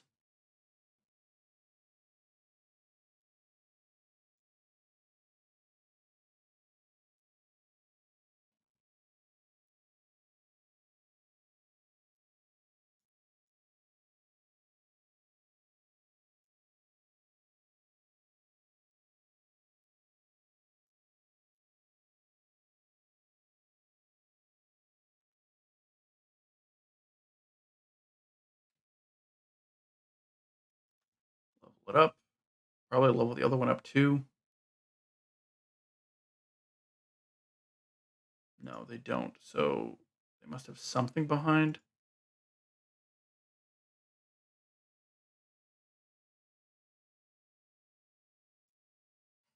Okay. Bumbleflower Sherpa. Hey, I did it. I said the whole thing. I will draw a card.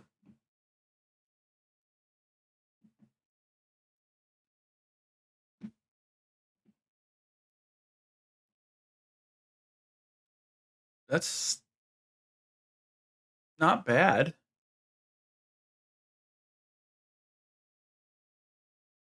Only costs 2. I mean, I can't do anything now, but I could block and then try to kill the thing on their turn. That at least gets rid of it.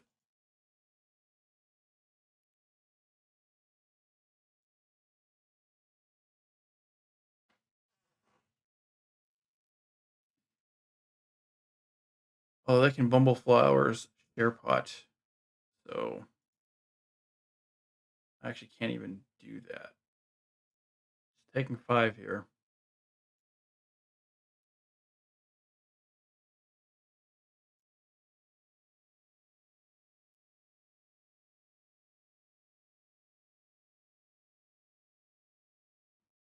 Baker's Bane Duo.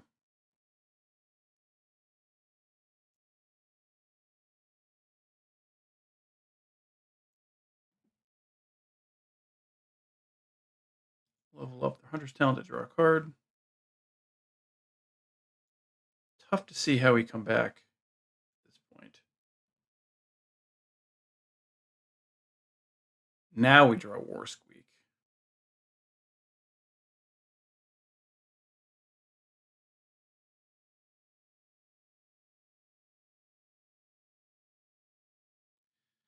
Well, I can War Squeak my Druid. Kill this thing. They can kill this in response. So I actually think I pump this and not this. Because if they're going to Bumbleflower Sherpa, I'd rather they kill this. So let's War Squeak this. Make it so that can't block. Doesn't matter because I'm not attacking anyway. Pay 2. Kill this.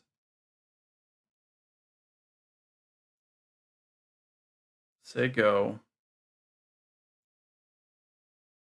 a Bumbleflower Share Pot, my Pond Profit. Although actually, yeah, my Pond Profit. Then I'm forced to block here. Well, I guess I'm not forced to block. I would go to 1 if I don't block. Now I'm forced to block because I can level up their other talent.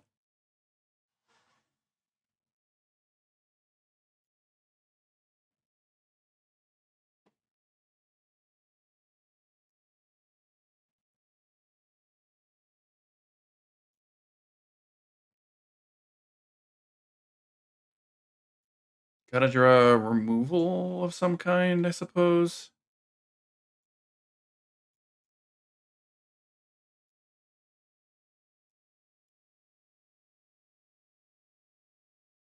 This is exactly why we wanted to kill it with the Pawn Prophet instead, though, because the extra toughness.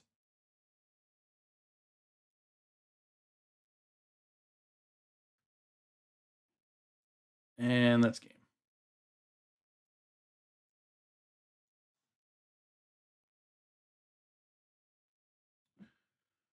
Okay. Well, didn't win that one.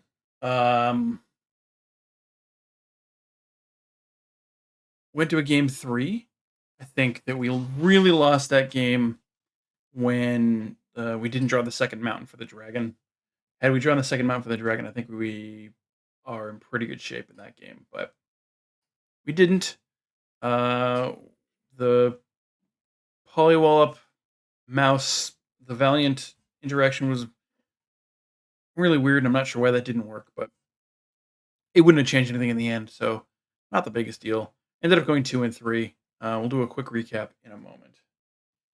All right, so we were again able to build 5 functioning decks out of this pool, which again goes to prove my point that there's a lot of secret glue cards in this set. Couldn't play blue at all, obviously, but played 5 different color pairs. Won with 2 of them. We won with the Witherbloom one, and we won with the green-white one. I think the green-white one was pretty clearly the best of the bunch. The Witherbloom one was pretty good. I think the worst one was the red white one was probably the worst one. The first one we built just didn't have any of the things that you need for red white to be good. But yeah, again, interesting experiment. I'm glad that I keep doing it. I'm probably going to do it one more time next week. This upcoming Saturday is the Magic Online Creator Showdown, which is Bloomburrow sealed. I'm going to be playing in the Arena Championship Qualifier, which is Bloomburrow sealed. And the Saturday after that is the RCQ that I'm building up to, which is also Bloomburrow sealed. And so we'll do one more next week. I'm going to have another video tomorrow, I think, just with some general thoughts about sealed in this format, how it's slightly different from draft. But until next time, good luck.